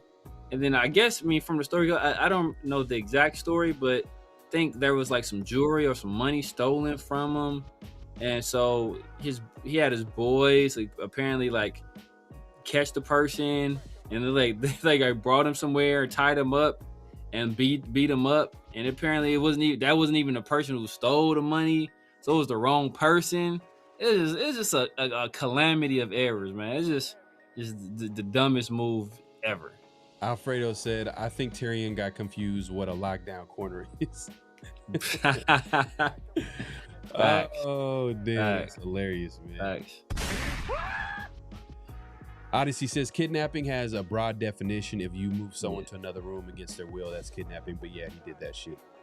Yeah, I mean, because technically that's what they got. That's what they got OJ on. When they put him in jail, they got him on kidnapping. Because he held some people against their will. That's nothing. If you hold people against their will, and I think he did I think he did. Obviously, I think OJ had a gun as well, so they got him on that. So it got that any felony you commit with a gun, you get that extra enhancement on there. And then we already know a certain population was already out to get OJ too. So it was like so they was gonna make sure it stuck. Yeah. So And the reason why he did it, because obviously we're talking about like like basically what happened after the fact. But the reason why he did it, I guess, because they stole some stuff from him or something like that. Yeah. So this was his get back. Was like, we're gonna go back there, we're gonna try to scare you and like, I guess, get whatever they need to get, whatever. Man, this is look. Oh man. But look, that's the same situation with Tarian and OJ. Both the same thing. Both somebody stole their stuff. And Tarian, he didn't even get the right person. OJ at least had the right people. But Tarian didn't have the right person that stole his stuff. And they both, went over there basically to intimidate the people. Tarian, I don't think they did it with a gun. But obviously OJ had a firearm, so it's a lot of this stuff is aligning with their cases, man. So it was like $200K that was robbed from his crib. Sheesh. Yeah. Man, why you got $200K in the Airbnb? Here we go. Yeah. That is a lot. Why you had that much money, bro? That's stupid. Why you had that much money? Was it $200K or is it like jewelry and stuff? I can see if it's jewelry, but if you got $200K in cash, bro, you're an idiot. Bro, throw that in a mutual fund and make money on that money, bro. You just send cash. You send cash. You idiot. Like, come on, bro. Oh man, but yeah. Hopefully he gets out this situation, man. Because like you said, like they could be using him as a way to like further their careers. So maybe and I think they were trying to have him like at no bail, like they didn't want him to get out with no bail. Yeah, initially it was no bail. And then the judge like basically was like, nah, we'll put it at $1 million. And I forgot it was something else as well. But yeah, look, man, flag on a play, but I'm just hoping like he kind of gets out the situation because it's kind of sad, bro. Like, come on, man. Like, this is. Yeah. We could talk about how dumb it is, you know what I mean? But like, damn. Like if he goes to jail, like he could go up to life. Up to life, yeah. Which is crazy. And this happened in Florida? Yeah. I think so, yeah. So yeah, but look, that's another look. Damn. Like all I gotta say is Florida, bro. Yeah. Yeah, bro. That's all I got to say. Anybody that live in Florida, know Florida. Yeah, bro, it's not a good look for you, bro. Not a good look for you. It was like jewelry and other stuff. Okay, so it's basically his property that was worth up to $200,000. Damn. Okay, cool. This is like cash. I understand why he would be mad for sure. But why would you have, bro? But Dutch, I'm gonna have a safe, bro. Why are you like? He forgot who he was at that moment. Like, not even at that moment. This is planned. Like he actually like he thought about this. He talked about it. He went to sleep, woke up. He went about his day, and then he was like, "Oh, I think it's January, whenever the date was." He's like, "Exactly, my flight is about to leave. Go back," because he planned. That's how dumb it is. Like if this is all true, this gotta be. It has to go down as one of the dumbest mistakes that like a player, like a NFL player could ever do. Like as far as like throw their career, you know what I mean? Like we could talk about like the tragic events that other players, like just messed up situation that happened. But this one was like, if this is true, you literally had so much time to be like, yeah, I'm not doing this. This is stupid.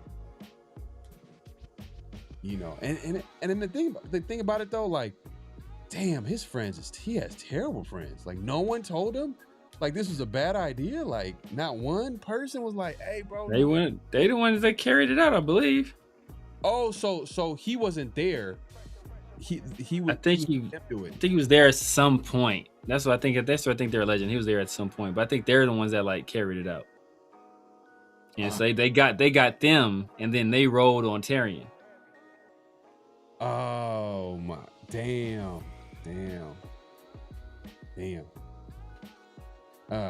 Man, this is an ugly situation, man. Flag on the play either way, but hopefully it works out where he's not able to, lose his not just lose his NFL career, his life, pretty much. But then we're not done yet, man. We got more flags on the play this week, man. What we got next up? Next up, man. Back in the news, man. Back in the news. Our favorite former reporter. Up to some shenanigans again, man. She was texting and driving and got pulled over, and to get out of the ticket, she just started spilling the beans. I mean, spilling the beans, possibly trying to do more than that. She was trying to drop down and get her Vrabel on. Drop down and get man. So here's a little bit of the clip. I have a more updated license, but just take that so you know I'm not. So she's getting stopped by the police here, and she's getting ready to say whatever to get out of this ticket. And I've never gotten it. Okay. So, obviously you're on your phone for a while, right? I was on, when you went under the underpass, right? On Garber Square, I was by Library Place. So you're on your phone there. I got behind you, right, by Whole Foods. You continue to be on your phone, right? I understand you have a job. Of all times, it's like they don't expect you to go back. Yeah. Like, I'm shocked. They fired me. I cannot believe it. You know who was on the toilet? Who? Right. Oh, okay. Are you a fan of Giants or Jets? I'm not a fan of either. So. What is your team? I'm a Vikings fan, unfortunately. Let's see it. Like, can you see the name? Oh my God. KOC? See what I said? Look what I said to him though, just now. Go to the bottom. Oh my God. Wow. Pretty cool. Dude, I love the Vikings. Yeah. He seems like a good Your dude. quarterback sucks though. Yeah. So he's got to get it. He's got to fix it. He's got to turn it around or someone else is going to get him. Do you have your registration as well? So she goes on and on, man. Like, man, and it just sounds like this is not her first rodeo too. Like she was super comfortable. Like, who's? It's like, oh, I got Who's the your Jets. NFL team? Who's your NFL team? Oh, Minnesota. Oh, look at this phone. It was Kevin O'Connell, I guess, a text thread with Kevin O'Connell, and then she ends up calling. Basically, we all know who she's talking about when she says quarterback sucks, JJ McCarthy. Yeah. But yeah, He does though. She wasn't lying about that. Yeah, She was not lying about that. But you know what's crazy though? Like this is not surprising. Like we kind of we knew this happened, but it was just this never really came out. Like we never seen it online. Yeah. Like maybe here and there we heard some like maybe over the years maybe something came out, some scandal or something happened, but like I'm not like surprised that like something like this happens, but it's just now that like it's all out in the open, and it just it's putting a magnifying glass on everything that's going on, and I think like that's what's kind of like crazy about like the whole situation, because really not a lot of people, especially the top guy, they don't want to talk about it because they know they probably do some crazy stuff. Like think about like, all right, if this is what because damn, I was about to call her Dirty Diana. Yeah, that's crazy. I know, but Alex was wild for that one. Man, I gotta play that Wild Mike for Jack that one. song. That's Every time we talk about it, we gotta play that Mike Jack sound. But yeah, for sure, exactly. But like, Dum, dum, dum, dum. I might play that in a second, but nah, like she's an NFL insider, right? So think about like, all right, this is what she do In more ways than what is Adam Schefter doing? What are these all these NFL? Are they doing all these crazy favors for? I don't even think about it. I think about it. Adam Schefter. Oh my God. Hey, let's yeah. He's an NFL insider in more ways than one. But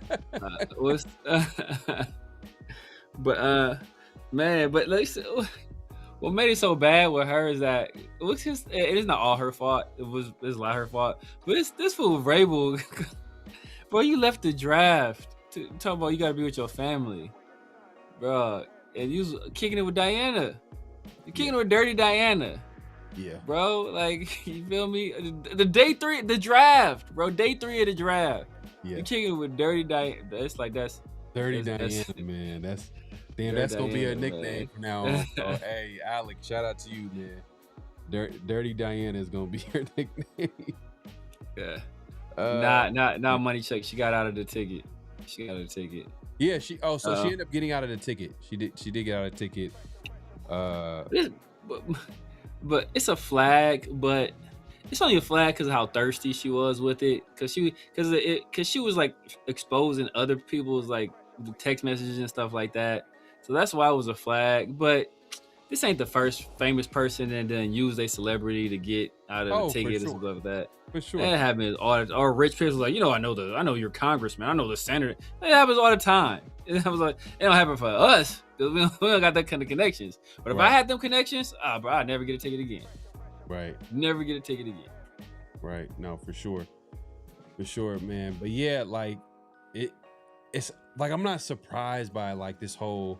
Like, were you surprised that like like this coming out about her? Like, obviously it's like, oh damn, this is out. Like this is like, damn, they got her on blast. But are you surprised that this happens behind the scenes? Is that people do this in order to get ahead or get the scoop or get whatever? You know what I mean? Like, I wasn't really surprised to find that out, but it is crazy to see it like out in the open, just because you rarely see it, especially with her and the Vrabel situation was kind of like, damn, like y'all both married and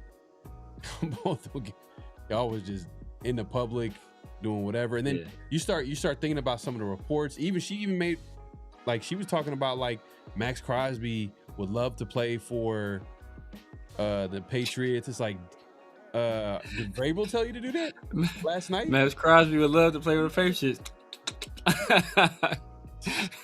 Nah, for real, man. But yeah, man, flag on the play on Dirty Diana, man. Like, man, it's not getting any better for her. But you know what? Did that athletic investigation come out? I don't know if that came out. No, but I think the NFL is suppressing that thing. To be honest with you, I don't think it came out there, but NFL is going to suppress it for sure. Yeah, because it's going to bring too much, and it led by Kraft for sure. Oh, for sure. Kraft got all kind of skeletons in his closet, bro. We already know, bro. He got all kind of skeletons in his closet, bro. All kinds. Your guest spot channel might blow up. Just saying. No, we're talking about like allow guests on too. We got people like people from the chat. People from the chat. So Fins. So we've done it in the past. We gotta bring it back. I know it's the off season, so it's a little we got an off season schedule, but around the Shield on that show is when we kind of have people call in and come on and talk and stuff like that. So just stay tuned. If you want to give us a call, just he said to Rossini. Oh, to Rossini. Hey man, she ain't gonna be dating Ray. She ain't gonna be talking to Ray no more. She be dating Brian Flores and you know what they say.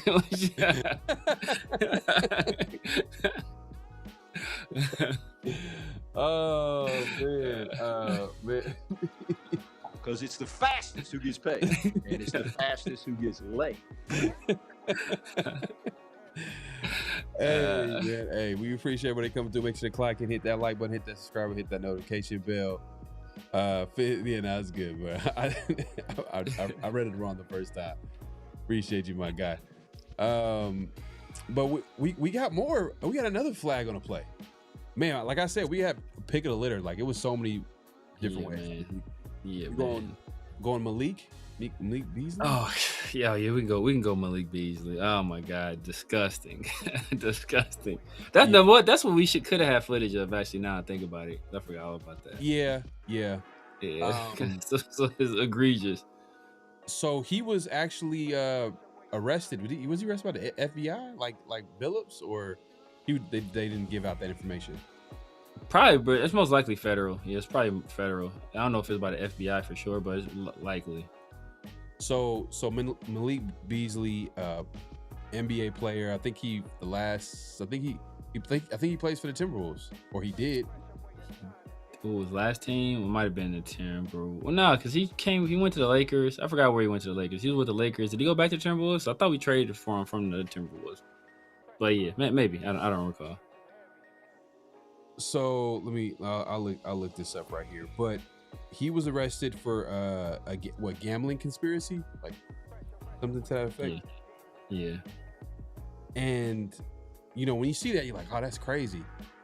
And then out the woodworks, man, social media is undefeated. They got videos and clips of Malik Beasley. Like, clearly, it just looks like he's not, like, his motivation on certain things is, like, someone says, like, he was like the over on him on this game was 3.5. Like, the spread on him was 3.5 rebounds.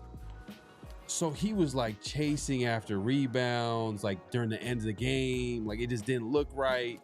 Then you just see him like with like a few seconds left at the other end of the basketball court. Like, I'm talking about, he's full speed, no one's guarding him. He's trying to beat the buzzer to get the points.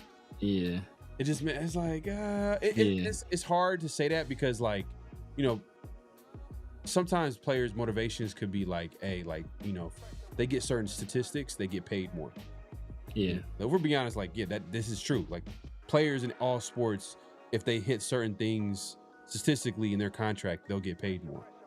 Yeah. So for a guy like Malik Beasley, he's not like he's not a max level player. So yeah, stuff like that counts for him. So, but man, it doesn't look good though. I'm not gonna lie. Even they're showing plays where he was like not guarding, and the way he wasn't guarding, it wasn't like it wasn't just bad defense. It was like, I'm not gonna like do anything to stop you from scoring just because, like, I don't know, maybe hit the spread, but flag on a play on him, man. If this is true, like, it kind of ruins the integrity of the game. I mean, gambling, I think this has been like professional sports like worst fear. Yeah. Like we've always heard about it. We've seen it in movies. Remember what was that movie back in the day with Damon Wayans? Last Boy Scout? Oh, The Last Boy Scout, yeah, with him and Bruce Willis. That was very extreme start to the movie. Yeah. That's a good ass movie. Yeah, that's just cool, right? But the start of the movie, remember, it was the running back, and he had a lot of pressure because he probably owed some money. He shot somebody. That's hella, like, it's crazy. How you get a gun? Where does this gun come from? Why would you shoot someone like right there? Like, it's what you thought was you're gonna get out of it? Like, you thought exactly. Like, and he shoots himself right after. I was like, damn, that's like, you cold-blooded for just killing just a random player. Exactly, it's a random dude. What do you do? He probably do the owe the money.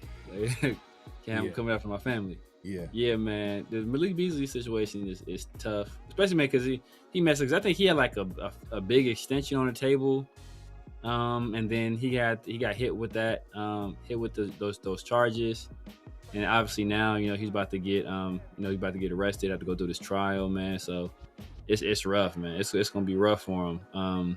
But what's crazy is that, remember, and this is how you know.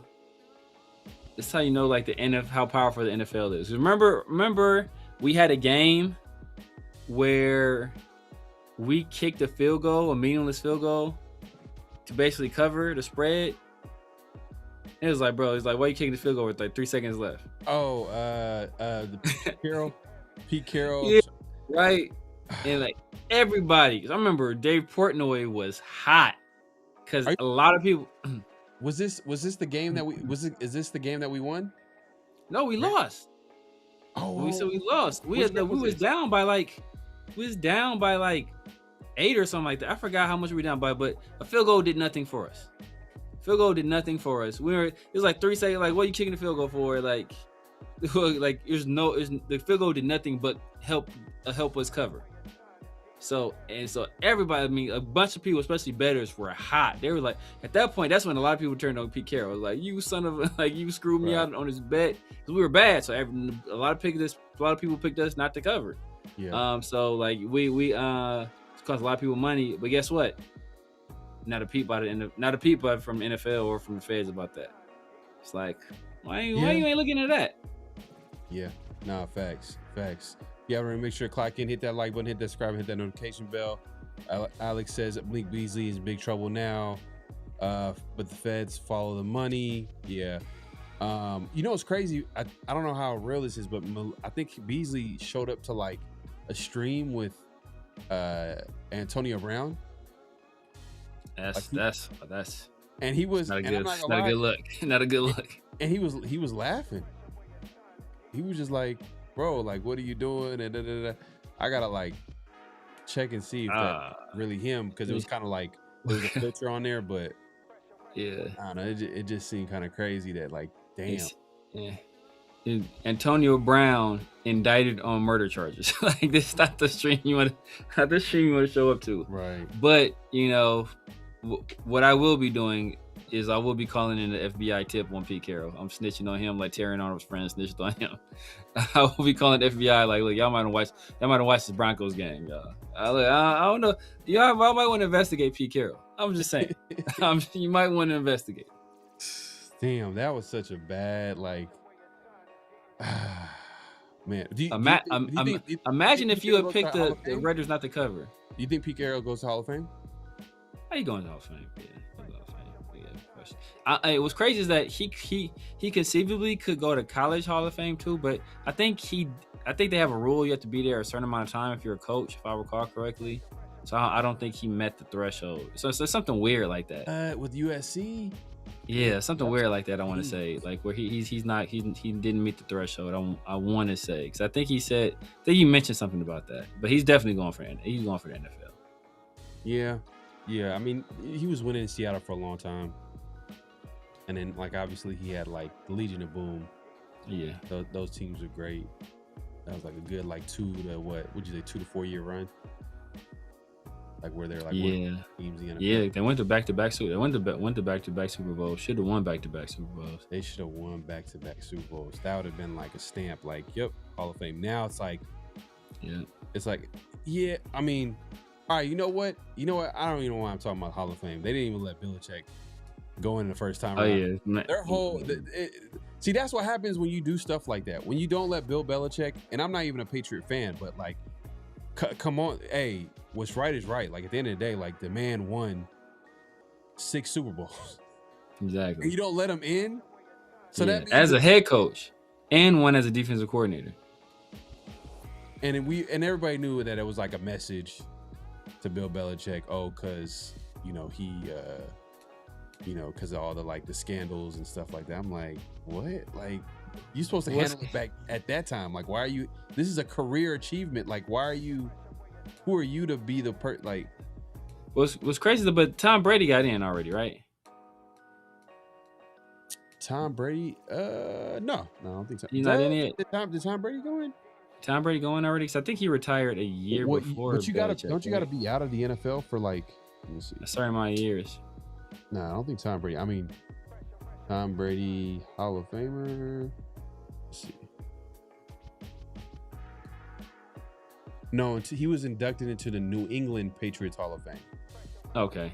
No. Look, if they let Tom Brady go in on first ballot, that's some BS.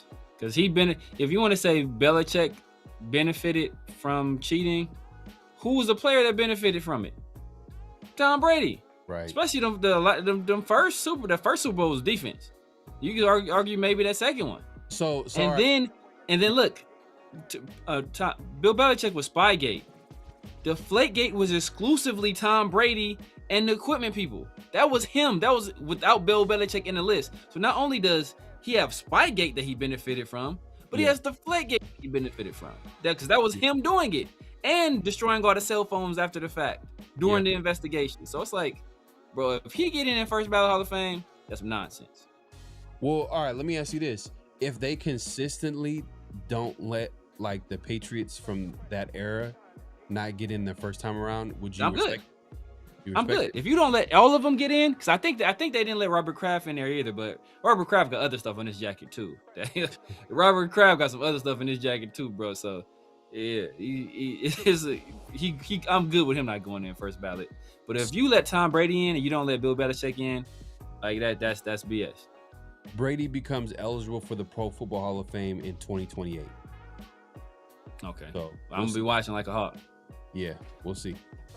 I'm gonna be spamming Bill Belichick. Nah, for real, man. But hey, if you haven't already, make sure clock in, hit that like button, hit that subscribe, hit that notification bell. Raider P says Spygate twice, Deflategate, scandal after scandal. It's why it's called Bill Belichick. Yeah, but Deflategate wasn't him. That was Tom Brady and his equipment manager. Did Bill Belichick benefit from it? Yeah, but Tom Brady benefited from Spygate. Yeah, but they won way too much. Like, I guess I'm looking at it I'm looking at the totality of it, and then they're looking at it like, all right, well, we understand. We're not going to base it off your career achievement and your statistic. This is based off like, hey, you know what? What's right is right. What's wrong is wrong. We know that you did this, and we don't want to award you. But that's like, oh man, I thought that was kind of crazy and out of pocket. And I know we're bringing up this conversation that we were talking about it a lot when the news first dropped, but yeah, it just made me think about it like, damn, like we're asking like, oh, is Pete Carroll gonna go in?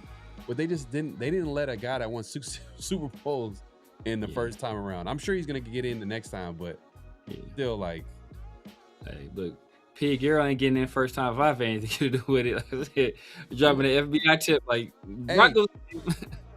Flores, you know, he won 2 Super Bowls. Didn't get in. You know what I mean? He didn't get in for years until like a couple years back. Yeah. Plunkett not in there. Flores good. Flores made it. Plunkett not in. Do you think Plunkett should be in? No, to be honest with you. No. I mean, as a Raider, I'm not supposed to say that, but you know, Flores should be. Plunkett.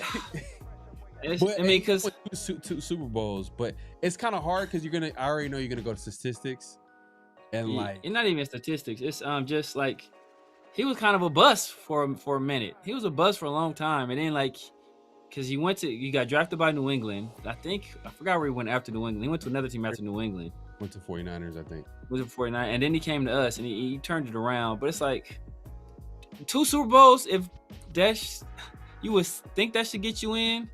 But it's like, do you think Eli getting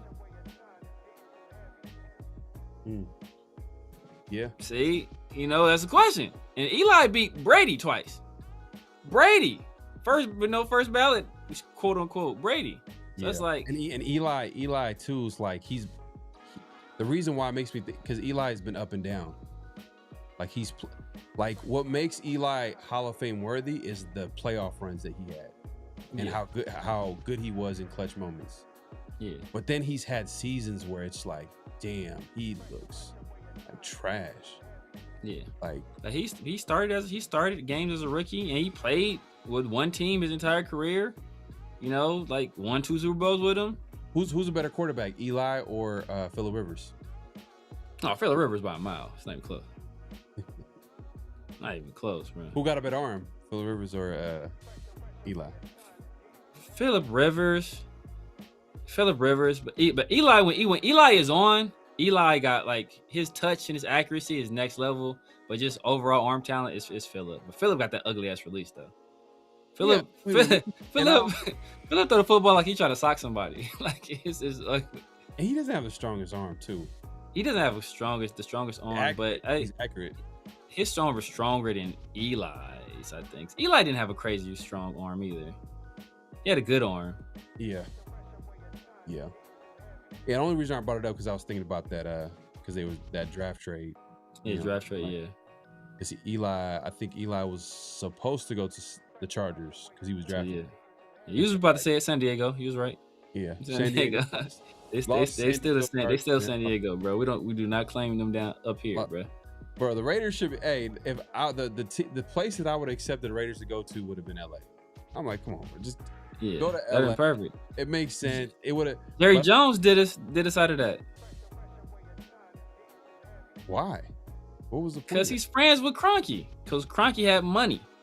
So Jerry Jones is friend with Kroenke. He wanted Kroenke to get his way because Kroenke has money. He paid him off. I mean, basically, I'm pretty sure it's probably some side deals too. I'm pretty sure the billionaires. That's how the billionaires roll. And Mark Davis, he kind of like the black sheep. He was the broke owner. He ain't the broke owner no more. He ain't broke owner no more. And he's living his best life too. Oh, for sure. His life for sure, man. But is that it for flag on play, or do we have another one? Honorable mentions. Just everything Brandon Ayuk does every day. It's just honorable mention. We can put him flag on the play every week. It'll be justified. He's just out here wilding. We need to have a flag on the play award show. Oh, bro. He might be one of the candidates too. Him and Rossini, he was taking the cake. Him and Rossini. Who else? I mean, I think our past winner of flag on a play was it Devontae? I feel like Devontae had a nice stretch there. He had a nice little stretch. He was just doing things. We were like, what the hell? Like, man, I didn't know you came with this much baggage, like diva. But you know, yeah, that's the only people I can think of. I think Rossini right now. Rossini is that's not man. Brandon Ayuk. And who else? Who would be in the flag on the play award show? Like we had to put someone on the ballot, and we were like, hey, you know what? I'm trying to think, who else are we talking about? It'd be Rossini, Ayuk. I'm thinking it's somebody else that been on there a few times. Who else been on there a few times? We talked about someone a few times. But not Justin DJ says Brady to Hall of Fame the same year the Raiders make a playoff run.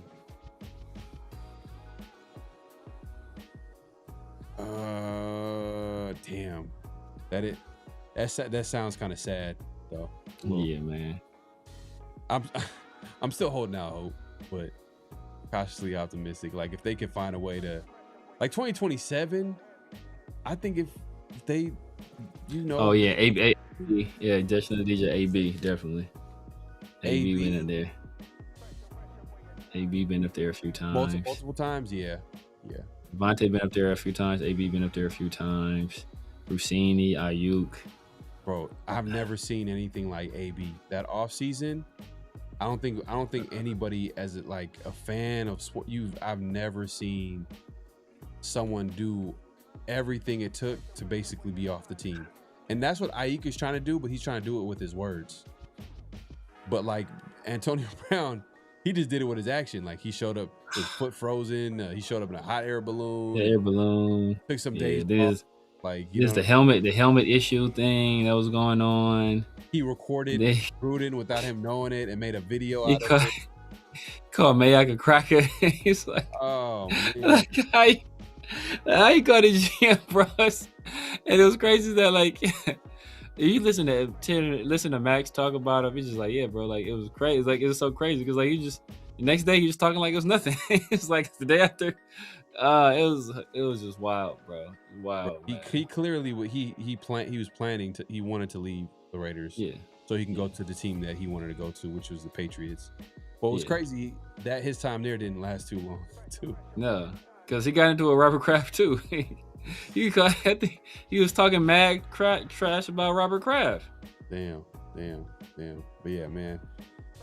Antonio Brown, man. Yeah, that's definitely a flag on a play candidate if we had like an award show. I feel like there's someone else that we're missing, but I guess we'll figure it out. But yeah, man, if you already make sure to clock in, hit that like button, hit that subscribe, and hit that notification bell. We're not done yet, man. Real quick, we're gonna get to notable quotables. What's our first notable quotable, Samir? Speaking of, Antonio Brown, his former quarterback, who Antonio Brown later made some insinuations about the former Mrs. Brady. Tom Brady, he was on a podcast about soccer, and they just talked about a wide range of topics. But at one point, they asked him about what about the Raiders and like kind of what he wanted to see and what he thought about this previous year, rather.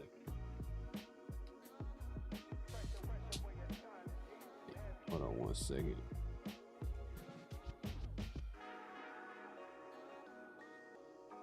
I would expect a lot of improvement from where it's been. Last year, we were just underperformed in every area, and it's everybody's fault. That's the reality. There's nobody who did a good job. There's not one player in the organization. There's not anybody involved that did the job to the level that it needs to be done at. And everybody needs to improve. And it starts with me, and it filters down to the rest of the players in the field, and they got to go out there and ultimately they got to perform at a high level. Interesting.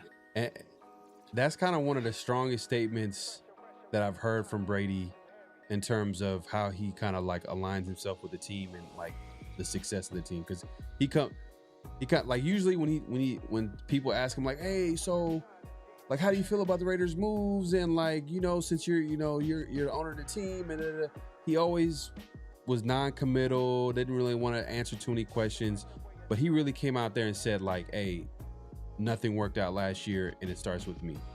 Yeah. So I was like, all right, I like that. Cool. Yeah. Hopefully you have a process of letting people do their jobs though. That's what I'm looking for. You know what I mean? You let S. Guerrero do his job for sure. That's what you let S. Guerrero was the only person. But man, the first thing when I heard that quote, and you know, he was just like, nobody did a good job, and you know, nobody did what they're supposed to do. And like the first thing I immediately thought of is Tom Brady says Ashton Jeanty was trash. He admitted it. He said it right there. Ashton Jeanty was trash. Ashton Jeanty did not do his job.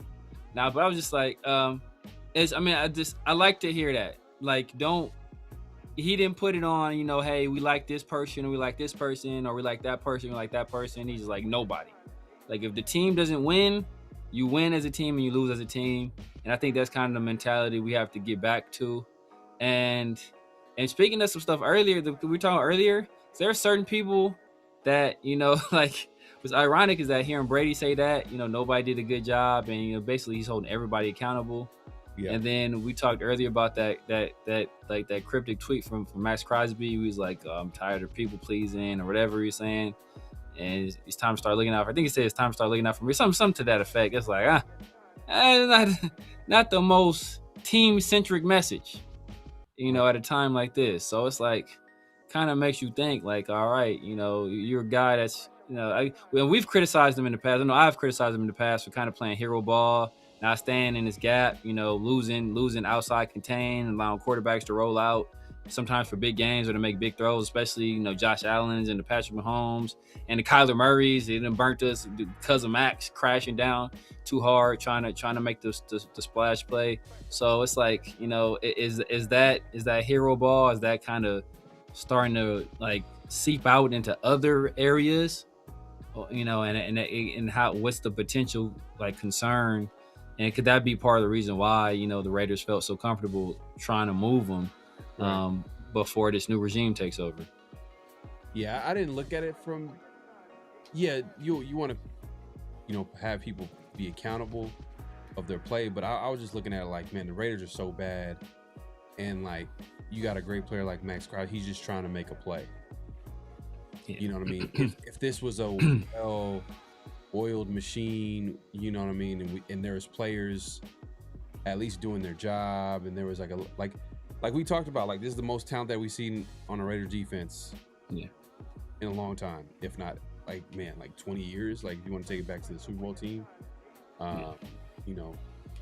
But I just looked at it as a player that's trying to make a play. That's it, as far as Max Crosby. But I do like what Tom Brady said, 100%.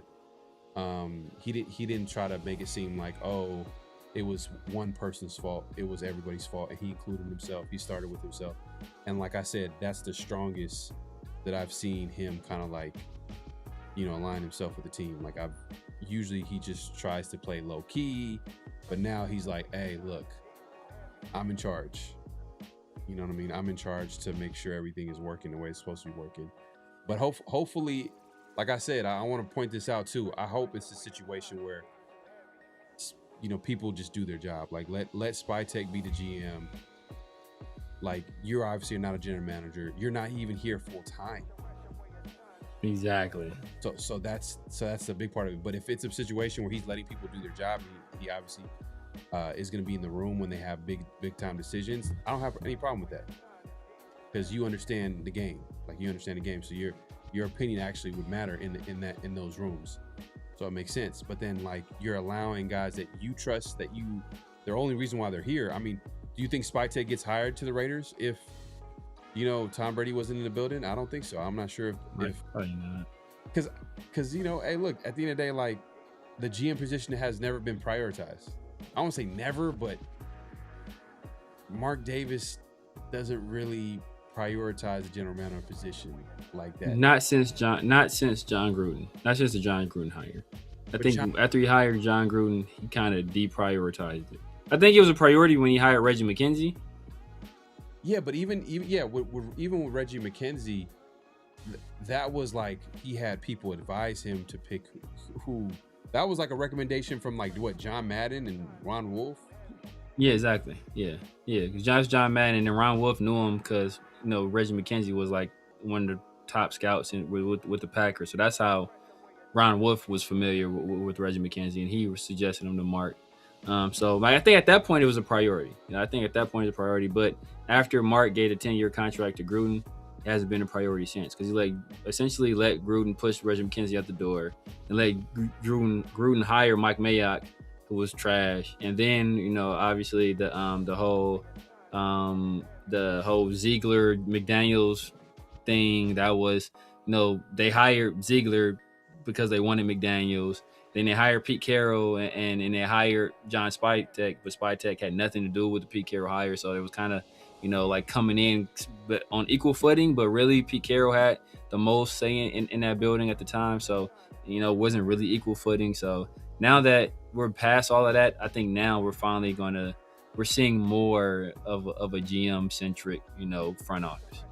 And that's how I wanted to be, you know what I mean? But is it a guarantee that it's going to work out? No, but no. Like I said, like in order for the Raiders to have any type of success, they're going to have to do things the right way. They're going to have to stack small wins. And hopefully, man, Tom Brady seems like he's 100% on board by the statement. Like I said, it's the strongest that I've ever heard Tom Brady kind of talk about himself and the Raiders. Yeah, facts. Like I say, you can't control results. You can't control processes. So this may not work, but as long as at least we're going about things the right way. Facts, 100%. But we're not done yet. We got another notable quotable. Or is that our only notable? No, we got one more. Superstar, Hall of Fame caliber, Calvin Johnson, like Randy Moss potential wide receiver, Dante Thornton. He was on a podcast. And they was talking about, he talked about his disappointing first season. He talked about some of the things that he's doing differently this offseason to kind of help improve. And it just has some interesting things to say. Did you send that clip? Yeah, it should be in the same message. Send them both at the same time. You might have to swipe over. Oh, I got you. Definitely like my receiver training. I probably got one of the best receiver trainers in the game. Is this your first off season with him? Yeah. Or no? Oh, it is your first off season. Yeah. Okay. My dog Drew, he's probably one of the best receiver trainers out there for sure. And he helped me out a lot. And more so, he helped me, of course, with on field stuff, but more so the off the field mental aspect of it, and really just channeling that dark place, like how you think about Kobe, Michael Jordan, and they had that killer instinct. And his biggest thing is when you're on the field, you should always be in that dark space, and knowing that it's a balance between where it gets too far and where it's just on the edge of it. So every time I train, I just try my best to get to that dark spot and just lock in and zone out to whatever it is, and really be focused on being in the moment we're playing football, really having that killer instinct. Man, I hope Dante Thornton works out with the Raiders. I really do. But it just seems like last year you seen how much growth that he would need in order for him to be a viable option in the pass game. And I don't think he really showed that, maybe because he was kind of put in a position that, where he couldn't really succeed, because for a lot of different reasons. You could point to whoever decided that he should be the starting number one receiver, day one, X receiver. And then you got the Chip Kelly and the Pete Carroll wars, and what offensive scheme, the quarterback play, the offensive line. There's so many things that factor into like the entire offense just being trash. That being said, like hopefully he's had a hell of an offseason. And to be honest with you, from his perspective, it's wide open. Oh, it is, yeah. If he wants to make a point to be like the guy or be a guy, you know, that they can build around as far in that receiver room, like this is a perfect time. We all know Bowers is going to be the number one option offensively. Then obviously you got to think about Genty. He's the next best offensive weapon on offense. And then you've heard like Kubiak mention McCaffrey and the offense, like, so they're going to prioritize getting him going in the pass game. But as from a wide receiver standpoint, hey, Thornton has a hell of a like training camp. Build some chemistry with Kirk Cousins and Mendoza. We'll see. I just haven't heard too much, but we'll see. He's saying all the right things. Yeah, I mean, it's a wide open competition, like you said. I mean, we don't have a true guy in front of me. Technically, should Jack Bech be way out ahead of him? He should be. He's a second round pick, but is he really? I mean, we heard what our guy said about him. What Q Myers was saying about him, right? Like, dude ain't really done nothing. Yeah. To really separate himself. Literally and figuratively. So. And then you got Dante. If you listen to the podcast, you listen to a lot of stuff he said, he seems to have the right mentality. Now, having the right mentality doesn't always translate to on the field, but he talked about, just realizing that his speed is not going to be everything in the NFL because everybody in the NFL is fast. So we got to work on other things. Talk about just not having confidence in himself at times. And so, when he went out there, he didn't perform confidently. And that led to bad performances, which led to other people losing confidence in him, which further affected his confidence. So that's why he talked about like kind of going to that dark place and like just blacking it all out and not really caring, just being in that zone. And so that's what he was talking about. Like, that's what he feels is going to help him. He's talking about his wide receiver coach helping him just as much with the physical as he is with the mental as well. And everybody says it, like, the game is 90% mental. So if you can get that mentality and get that confidence and start building that chemistry and have other people have confidence in you, that can change everything for you. So, I mean, do I have high hopes for Dante Thornton? No, but he's a young player still, potential. So I'm hoping he's able to turn around. I hope any of these young receivers will turn around. I don't care who it is. I don't care if it's Dante Thornton, I don't care if it's Jack Bech, Trey Tucker,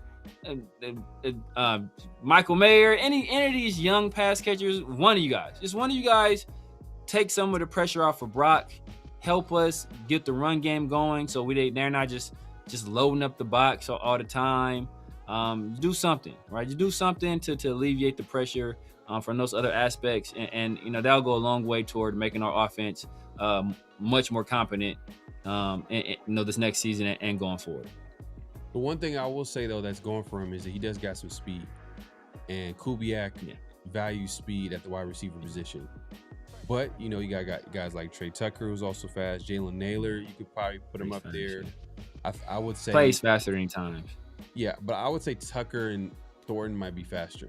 I think Tucker. Tucker, I would say Tucker's the fastest player on the team. He didn't run the fastest 40, but I think he was probably the fastest player on the team. Okay, yeah, I can believe that. But so I'll put Tucker and Thornton. And Thornton, if he has a good, training camp, he could be one of the surprise guys that that we might see be contributing early. Especially, it's just crazy to say that because he was day one starter last year. Versus to say that he's a surprise guy to start this year is like that tells you like the reality of like what we seen last year is like, man, like. If he's a day one starter again, the second year in a row, it's like, that's crazy. But if he's a day one starter and he plays well, then, hey, that's a testament to his work ethic and him kind of like having a great offseason and kind of like basically proving himself to this offense and this team, this coaching staff. So hopefully he steps up. Those are the guys I'm looking at. I'm looking at Bech. I'm looking at Dante Thornton. I'm looking at Trey Tucker, Jalen Naylor. Like all these guys are basically the top receivers on the team. There's other receivers that I'm not mentioning, but I'm like, is he even? Is he worth mentioning? Yeah, like I mean, because some guys are not even gonna make the team. Yeah, I mean, everybody's excited about Malik Benson, aka Mike Dixon. Oh, Malik Benson, I'm forgetting about him too. Yeah, they like him too. They like him too. Yeah, everybody's excited about him. I know a lot of people like the EJ Williams dude out of Indiana. You know, he's a bigger body. He has some chemistry, obviously, with Mendoza. So, you know, like there's that guy. There's some talent there, but I mean, this is just a disappointing. And this is going to show us a lot about Clint Kubiak, right? Because these guys individually aren't super talented, you know, outside of Brock. So it's going to be a lot of scheming that is going to have to go on with Kubiak to kind of manufacture like open receivers and open guys, you know. So we're going to see. He's going to have to get in his bag this year. But that's why the Raiders hired him, because they think he has the ability to do so. No, for sure. I think basically JSN in this offense is going to be Brock Bowers. Most likely. He's going to find all types of ways to basically give him the rock. So we'll see what it looks like. But we know, like, if anybody watching, you know, anybody does fantasy football, like Brock should be like, he would actually be like one of the guys that you would pick if you had to bet who's going to have a big year. No, for sure. So at what point do you draft him? It's kind of hard because you don't know what the quarterback situation is. The Raiders, you don't know the offense, but man, what round? I don't even know what round would you take him in the first round? And the 12th, it's hard to take. Hard to take him first round. 12-teamer. First round is tough. Yeah, first round is tough. Second round, you can convince me.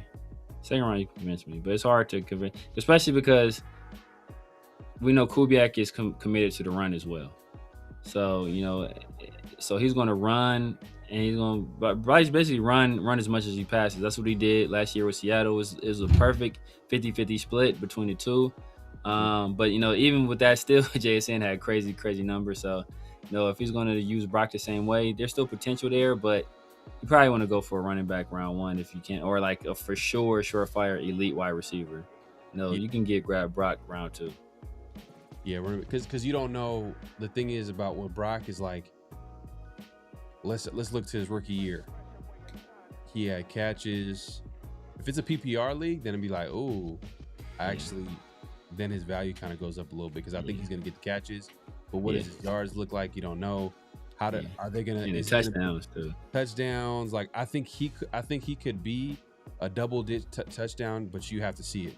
We haven't seen it, and the only reason we haven't, you could argue, the only reason why I haven't seen it is just like he's been able to be productive and dominant at times without a quarterback.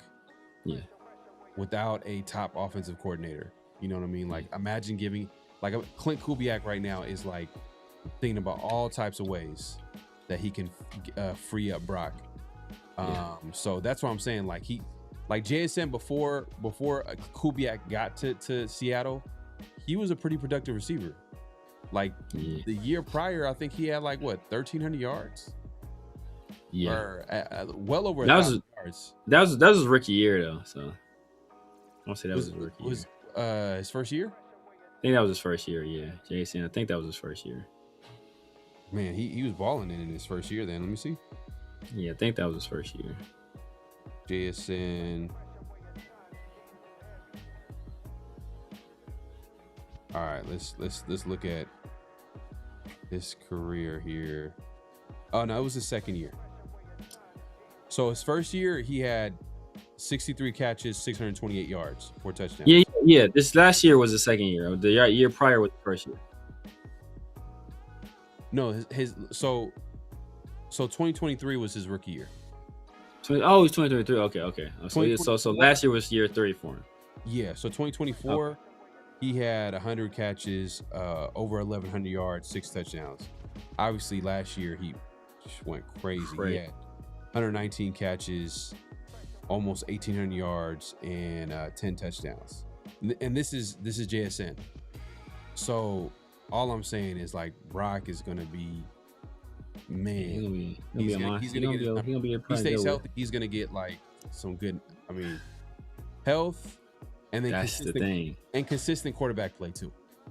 Yeah, but like I said, even with inconsistent quarterback play, Brock is gonna still be productive. Like we've seen it before. Yeah. But health is the key. Yeah, he was hurt at Georgia. He was hurt last year. He was able to kind of stave off injury that first year, fortunately. But but even going into last year, he was going into his rookie year. He didn't participate at all like the combine because he was hurt. I don't think he even participated in the pro day at all because he was hurt. So he's had some injuries. So let's hope that's not an issue going forward. And if he's healthy and he's on the field, he's gonna put up crazy numbers. Yeah. Yeah. No, facts, man. If you haven't already, make sure to click in. Hit that like button, hit the subscribe, hit that notification bell. We're not done yet. We got what's real, what's not, man. What we got, Severe? You want to go with that? Did you have one? You want to go with the one I had? I thought you had one. What's real, what's not? Let's do a what's real, what's not. Oh, I think that means it's on you now. Nah, I got you. Good though. Yeah, I don't care. I guess we could stick with the Brock Bowers theme. All right. And we'll say that Brock Bowers will have over 100 catches and over 1,200 yards, 10 plus touchdowns next season. Brock Bowers will have. So this is what's real, what's not. By the way, what's real, what's not. This is where we say a statement. Everybody in the chat as well as us, we also react if it's real or not. And what I'm saying is that Brock Bowers will have over 100 catches, over 1,200 yards receiving, and 10 plus touchdowns. Is that real or is it not? Just off the catches alone, I gotta say not real. Yardage, I think he'll get close actually. 1,200 is tough though, because very few tight ends in history have gone 1,200 yards. Obviously, Brock is one of them. I want to say, Brock is one of them. But so that's not a common occurrence. But Brock isn't a common player. But just off the catches alone, I'm gonna say, and in touchdowns too, that's kind of tough too. He didn't put up a lot of touchdowns as a rookie either. So I'm gonna say no. I'm gonna say not real. I'm gonna say real. Year 3. NJ fans, year 3 for Brock. And it was year 3 for JSN, just like we just was talking about earlier. Yeah. And the year 3 is usually the year that a lot of players, they kind of break out, and they have they pretty much figure out like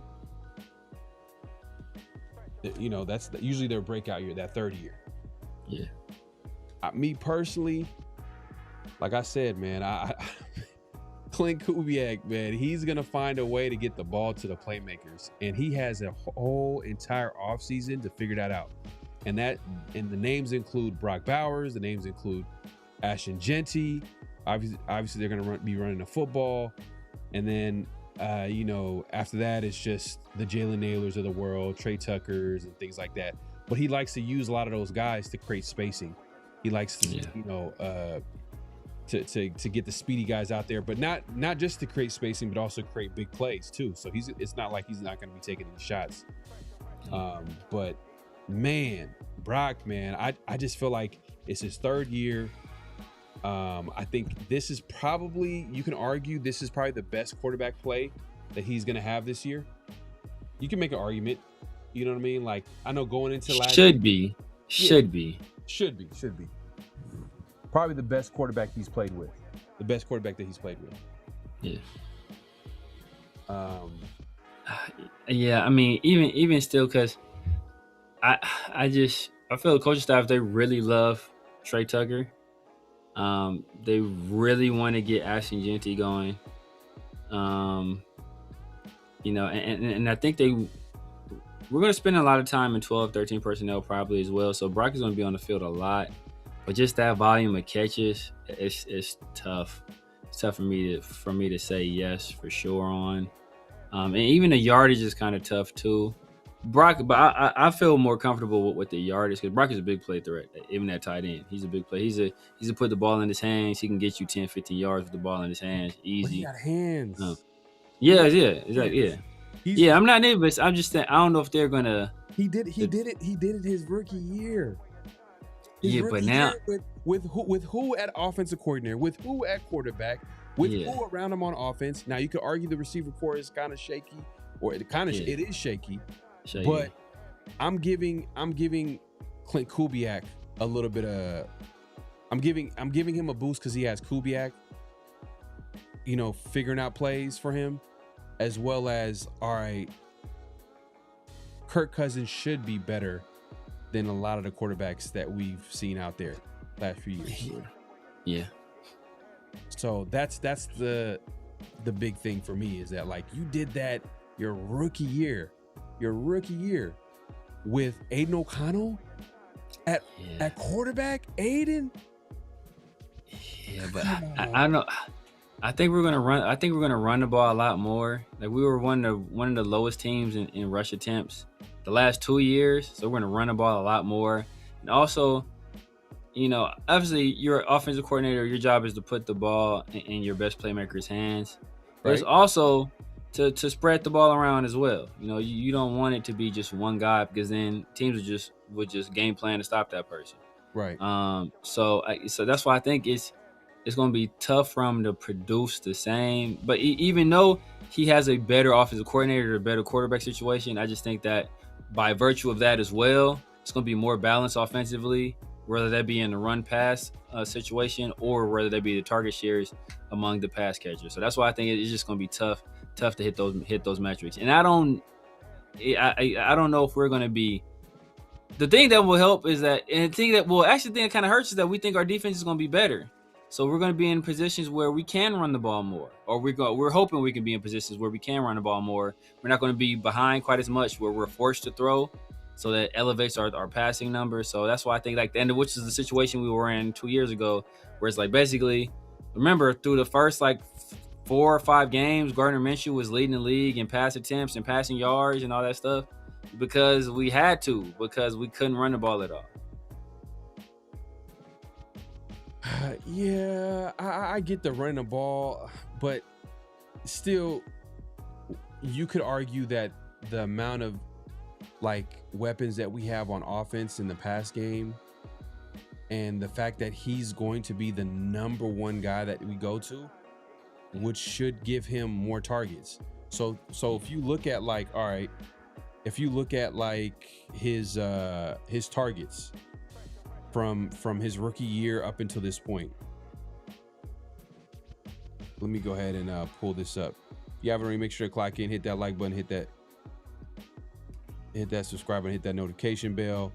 So in 2024, his rookie year, he had 153 targets. Do you think that he goes over that amount or he's going to be under that amount in targets? Probably under that amount. Who was the next nearest person? That's a good question. That normally we wouldn't even care, but you know what I mean. It's probably Jacoby because Devontae got traded that year, so probably Jacoby. Let's see the receiver. How much was Jacoby's target share? So I'm sure Jacoby was number 2. Jacoby had. Yeah, he had 129 targets. 129. Okay, maybe Brock might be able to do it then. Maybe Brock might be able to do it. Because but I think like it's probably Jacoby. Ain't no Jacoby on his team, bro. Ain't no Jacoby on his team. But I think that Kubiak still wants to spread the ball around though. That's what I think. I think that in that situation, we were just every play was designed for Brock. And I think every play is going to have an option for Brock. You're going to have a look for Brock. But, I think it's going to be designed to get other players open. And like I said, we're going to run the ball a lot more this year as well. So that's where I kind of have trouble with it. Yeah, they're going to run the football. But, all right, last year, I think the Seahawks committed to the run game a lot. I don't know. They were balanced. They were very balanced. But I just looked at like at JSN's like targets, and it was about like 160. Look, he had 163 targets. Yeah, that's true. And the one thing that everybody talked about with Seattle was like how balanced they were on offense. Yeah, well, balanced running and pass. I mean, and it's a similar situation because think about who's the second best receiver on that team. Probably an older Cooper Kupp, and he probably didn't get catches, bro. We're talking about catches. You can argue that he's probably not going to just the nature of his his position. Not to cut you off, the nature of his position, he's not going to be able to like get like 1,800 yards like receiving or something like that. Like that's crazy. Yeah. But even the targets too, though, because the big difference between JSN the year prior or the 2 years prior and to when Kubiak got there is that the 2 years prior he spent the lion's share of his snaps in the slot, and then last year under Kubiak he spent the lion's share of his snaps out wide. And that was kind of what opened up his game a little bit more. So, can Brock go out wide? Yeah, obviously. He can bake. Is he going to be out wide consistently? No. He will most likely be in the slot. So, I mean, like I said, I think they're going to spread the ball around a lot more. But just like Seattle the year prior, JSN was clearly the best pass catcher on that team. Brock is far and away clearly the best pass catcher on this team too. So, it's not out of the realm of possibility. I still don't think he'll do it. We'll see, man. We'll see. But I think it's real. Obviously, Severe's thinking it's not real. Let us know in the chat. Raider Unleashed says Kubiak said he wanted to get Ashton Genty more involved in the pass game as well. Yeah, too. Yeah. Yeah, but that just speaks to the Raiders, the state of. I think that speaks more to the for you to bring that up as a point. I just think about how like the Raiders' weapons overall on offense is like lacking. Like they don't really have a lot of like options. They don't have like legit options in the pass game outside of like outside of Bowers. Then you have to think about it like, oh, they just signed it, Jalen Naylor. Maybe Michael Mayer, has his breakout year. Breakout year. I don't know that. Maybe he has a better year. Breakout is a stretch. Well, breakout year in terms of like, it's his last year on his contract. It'll be his best year. He's healthy all of his games, and like knowing Kubiak and how he likes to run in 12 personnel, 2 tight end sets. Maybe he's a guy that like will get freed up because Bowers is going to take up a lot of attention. So to your point, if they're going to spread the ball around, I'm thinking like, who are they going to throw the ball to? But either way, if he's the number one guy, he's going to get a certain amount of targets. And just looking about the weapons and the fact that you have to bring up a running back as a guy that might take away targets from Brock Bowers. Come on, bro. Yeah. Brock Bowers is going to give you explosive plays down the field. We're not talking about a guy that's going to get like, he's a guy that you can throw a 3-yard pass to him and he can get you a first down, if not more. Or you could throw it down the field and he's going to be out. Man, he could take it to the house. You know what I mean? For 40-yard touchdown. I don't want to say 50. We've seen it. We've seen him do it. He got that breakaway speed a little bit at tight end. And it catches players off guard because they don't realize how fast he is. But yeah, I think you can argue the yards in my opinion, but like in terms of like he's not gonna get like 15. I don't think he can get 1,500. But I don't think so. JSN got 1,800 last year. What's the most? What's the most that Kelsey got? Most that Kelsey got? Ooh, Kelsey's probably like 1,500. So probably in that range. I think we looked at the numbers. I think Bowers can get up there. I don't know if he does it. I don't think he does it next year. I think he could do it when everything is like quarterback plays good, play caller, like everything. Yeah.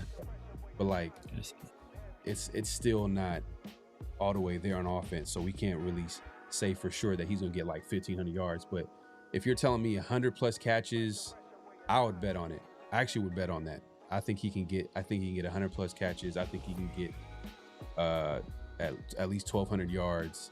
And I think he get at least 10+ touchdowns just because he got ball skills, he got hands, he can go up and go get it. He's a route runner. Like so many ways they have to get him ball in. So the top season is Kelsey with 1,400. And next is Kittle with 1,377. After that is Mark Andrews 1,361. Then it's Kelsey twice 1,338 and 1,336. Then it's Gronk 1,327 and Jimmy Graham 1,310. Then Kellen Winslow Sr. way back in 1980. This is the most impressive number of them all. In 1980, he put up 1,290 yards. That's crazy. Crazy. Because they weren't passing the ball like that. But look, but see, only these guys, look at receptions. So Kelsey, we only fit in 15 games. He put, and damn, Kelsey did that in 15 games. 14, 16, that was in 15 games. But that was 105 catches. You know, the Mark Andrews, he had 107 catches. Travis had another 110, then 103. Tony Gonzalez had 102. Trey McBride last year had 126. But those are the only guys with. Then like you go way down. Brock is 17th all time with yardage. He had 112 catches. Darren Waller is obviously, ironically, Darren Waller is 16th all time, and he had 1196, but he had 107 catches. That was in 16 games. Brock was in 17 games. All right, so you said Trey McBride, right?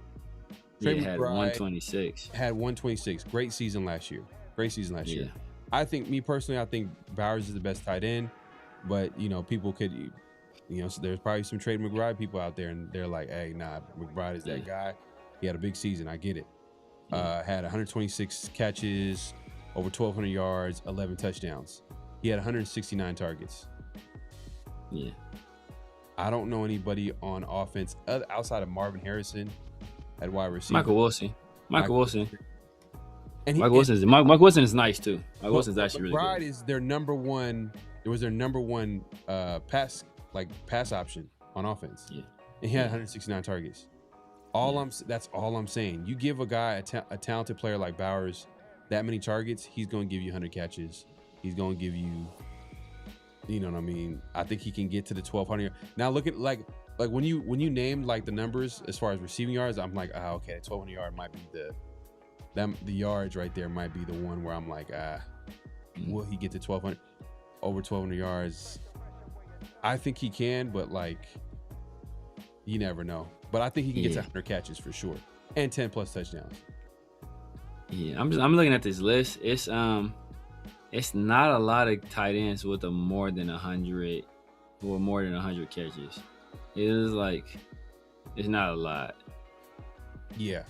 Brock did it. It's looking at the list. It's Kelsey. Well, Kelsey's done it a few times. Kittle not even out here for doing it. Kittle's the best year. Gonzalez got to have done it too. Gonzalez. For sure. Tony Gonzalez barely did it. He got 102. Obviously, we heard Trey McBride 126. Then you still go down a bunch, and it's 107 with Darren, 112 with Brock, then 100 with Lionel Taylor, then 116 with Zach Ertz in 2018. So the one thing I'll say about McBride, he's been doing it for a while. So like starting with, let's say his second year in the league, he has 81 catches, 800 yards, receiving 3 touchdowns. His third year in the league, in 2024, he had 111 catches, over 1,100 yards, just 2 touchdowns though. But last year he, like I said, 126 catches, 1,200 yards, 11 touchdowns. Yeah.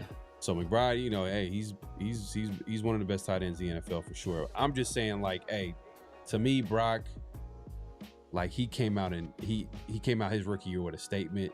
We seen the talent. We see the talent. Like every time he's on the field, like we're like, damn, like he's one of the best players at his position, if not the best. Yeah. And that you give a Kubiak the entire offseason to figure out what to do with a Brock Bowers, and he literally created a plan to get JSN the ball, and JSN just went off in his third year. And Brock is in his third year. Yeah. I'm just betting on. I am betting on him going over, but we'll see. We'll definitely see. We'll see. Like I said, it's not out of the realm of possibility. I don't think it'll happen, but I'm like, not like if it happens, I'm like, oh my god, I never saw this coming. And like, you know, I don't see it happening, but I wouldn't be surprised if it did. One thing I will say just about Brock, you look at Brock's season, he had 112 catches. What happened? Coach fired. Darren Waller, 2020, did the coach get fired that year? No, I don't think the coach got fired that year, but he was hurt the next year, so he wasn't able to come back on that. And obviously, we know about Trey McBride, 126 catches. What happens? Coach fired. So Yeah. maybe volume passing to your tight end, unless you're Andy Reid, you got Pat Mahomes. Maybe that's not the best course of action. Let me see the year that he had. Damn, Rebel is that 86 targets, 86 catches? Hey, that 2019 year by Darren Waller was kind of crazy. He had 117 targets. Look, just think about this, because like all right, I think off the top of my head, I think McBride had 169 targets with 126 catches. Yeah. Waller had 117 targets, 90 catches. So it's like every time we went to Waller, it was usually a catch. Yeah. The following year, which was his best year, was 145 targets, 107 catches, pretty much 1,200 yards, 9 touchdowns. Bro, like I think Waller gets this. I mean, I think Bowers gets 150 at least targets. There's no one in like Jack Besh. Oh, my bad, Jack Besh. For sure. Jack Besh and Dante Thornton, man, they gonna spoil the fantasy, you know what I'm saying, fun for people, man. So yeah, that's where you got like legitimate argument, because it's like if they not going to Brock, who are they going to? It's like yeah, you got a point. And then just what Kubiak did with JSN, like damn, like you give him a weapon, he's like, all right, I'm gonna figure out every way to give him the football, you know. And then one thing too that we haven't seen, that we've seen other teams do with tight ends that are talented, is that like Brock Bowers is one of those guys, like if you put the ball in his hands, he's gonna be able to break tackles. He got the speed to like pull away for some of these defenders. You know what I mean? Like kind of what he was doing in Georgia at times. You know what I mean? We haven't really seen that in the NFL. So that wouldn't be a target. They did a little bit his rookie year where they try to throw them a little small, like, you know, like not really tunnel screens, but give him like little short passes and let him do his thing. Yeah. But not like the designs were like super great, where, you know, like they'll be schemed up better under Kubiak. They'll be schemed up way better. Yeah. Nah, facts. But man, we appreciate everybody coming through. Thanks for clocking in. At this point, clock out, hit that like button, hit that subscribe, hit that notification bell. If you haven't already, first time joining us, definitely subscribe to both channels. We're going live on both channels, as well as hit the like button, hit the subscribe button. If you're watching the replay, definitely leave a comment. Hit the hype button too as well. Like, hey, if you guys mess around, you see the hype button, definitely go ahead and click that. We appreciate that. It helps us out. Severe, man, let the people know where they can find you, what to look forward to, all that good stuff.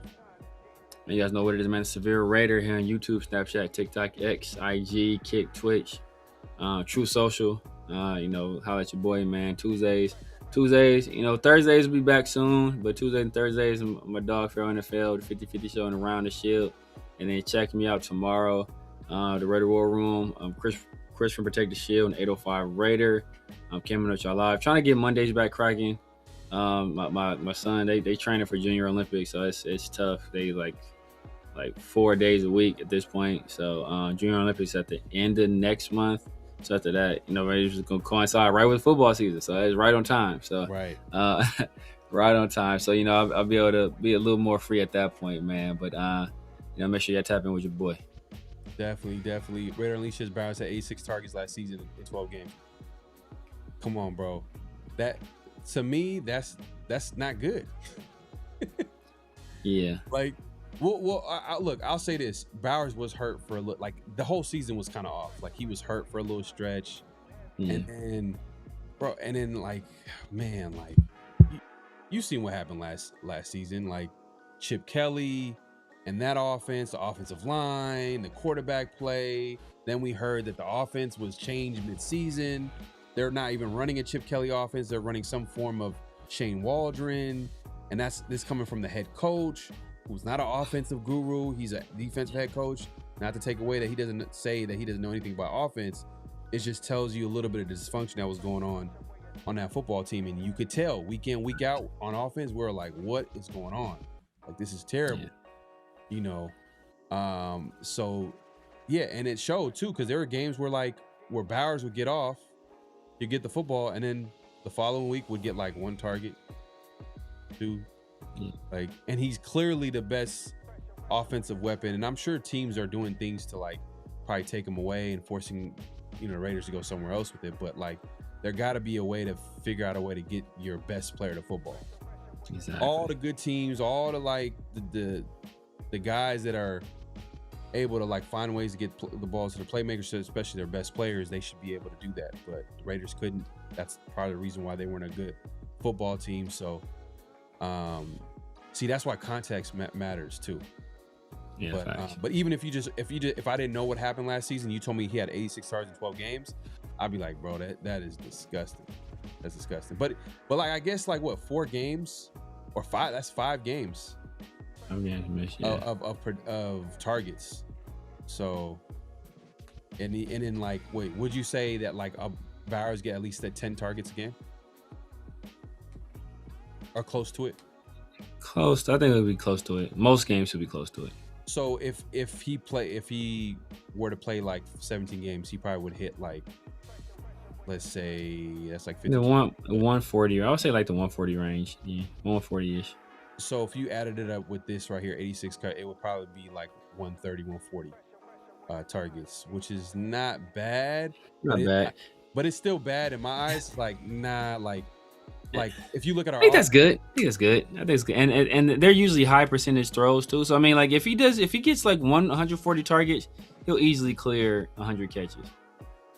I want 200 targets. If you telling me we're in an offense with and you can't even predict. We can't even predict who's the starting receiver. Yeah, but we're gonna run the ball too much for that though. That's the thing. I think we're gonna run the ball too much for that. Well, hopefully we run the ball too much. I mean, we gotta get something out of it. You know, right, we gotta get something out of it. It's gonna be the Dylan Lobby show. We gotta get something out of dreadlocks, bro. We gotta get something out of dreadlocks. So yeah, Ashton Genty is definitely gonna. That's another conversation too. It's like Ashton Genty, you know, hopefully he's gonna be that guy at running the football. But yeah, man, we'll see, man. It's so much that we can talk about. We'll save it for another show. Hopefully we'll be back soon. It's off season, so like around the Shield, we might make it happen. Hopefully we get someone on. If not, we'll be back here. 50-50 show every Tuesdays. Around the Shields usually every Thursdays. And someone brought up, even though they were joking earlier, we'll try to bring up the lines too. We'll open up the lines as well on Around the Shield when we have that on. So we appreciate everybody coming through. Definitely subscribe to both channels. Go over to Around the Shield on IG and on X. Definitely give a follow. People watching the replay, leave a comment, let us know your thoughts, all that good stuff. We appreciate everybody supporting and watching the show, man. The best late night show in the biz, man. So we appreciate everybody coming through. Hey, man. Hey, look, we got less than a few weeks. We got a few weeks till because we're officially in July. So it's like basically 2-3 weeks away from training camp. Yeah, 3 weeks. July 23rd, Rookies Report. I think July 28th, Veterans Report, I want to say. Yep. Yeah, like you can see it on the ticker right here. July 23rd, Rookies Report, and then the Vets Report on July 28th. Yep. Oh, yeah, there you go. See, you got look. Pharaoh looking out for y'all, man. Hey, Pharaoh looking out for y'all. I'm trying, man. I'm trying to help y'all out, man. But we appreciate everybody coming through. Any last thoughts here before we head out? Sadronis Ilgauskas, bro. Sadronis Ilgauskas. Sasha Vucic. Hey, he won them with the free throw. He won the championship with them free throws. Eric Snow. Eric Snow was nice. Eric Snow was nice. Hell nah. Eric Snow was nice. He was just defensive guard. That's what he was. He wasn't really. I think he won 6th Man of the Year. Eric Snow? Yeah. Eric Snow won 6th Man of the Year? Yeah. Come on, bro. Hold on. Let me look that up. Don't be hating on Krillin. On the way That's out, too. that's On the that's way out. that's black. That's Black Krillin. That is Black Krillin. Eric Snow, 6 man at a year. Eric Snow did not win. He didn't win. Okay, I thought he won 6 man of the year. He was in. I think he was in a running then. He had no offense. He was just a defensive guard. He's not that good, bro. That Sixers team was literally get out the way, give the ball to AI, and get a rebound and play defense. That's basically what it was. You know, AI was like he was a great player at that time, man. So he scored. He was a volume scorer. He scored a lot of points. Won MVP, but that team was built to rebound the ball and play defense and get the ball to AI. Scorer, yeah. He was a scoring. Yeah, but that's what it was. I mean, he was mostly. Hey, Fizz, man. Hey, Mutombo. Yep, Mutombo. Matt Geiger. Matt Geiger was He's a big, tall white center. Yeah. I'm trying to think of someone else that was on the team. Oh, Aaron McKee. That's who it was. That might have been. That's tripping. I think Aaron McKee won 6 man of the year. Eric Snow was a starter. Eric Snow was a starter with AI. You know, it was. You know, so funny when I looked this up. You know, AI is on the search engines now. The player many fans confuse Snow with his longtime Philadelphia 76ers teammate Aaron McKee. McKee took home NBA 6 man a year. So he won he won it. Yeah, so that's what I was thinking about. Aaron McKee. Aaron McKee was dark skinned. Yeah, so Eric Snow looked like Krillin, and Aaron McKee was dark skinned. He had the beard. Yeah. I remember Aaron McKee. Yeah. That's what it was. I remember they had a 6 man of the year. Eric Snow was trash. He was trash. But you know, it is what it is, man. We'll be back at it, man. This conversation never ending, man. And you know what? It's good. It's kind of cool that we kind of incorporated another sport. Probably do this more often a little bit every now and then. Fact, yes. Especially now in the dry time. I wish I knew some soccer. I would be talking World Cup with y'all, man. But I'll keep up. I mean, right now we're getting to the nitty gritty. You know, I think it's like elimination now. Winner go home because it's after group play. So man, we'll see, man. We appreciate everybody coming through, man. We'll be back soon. Peace.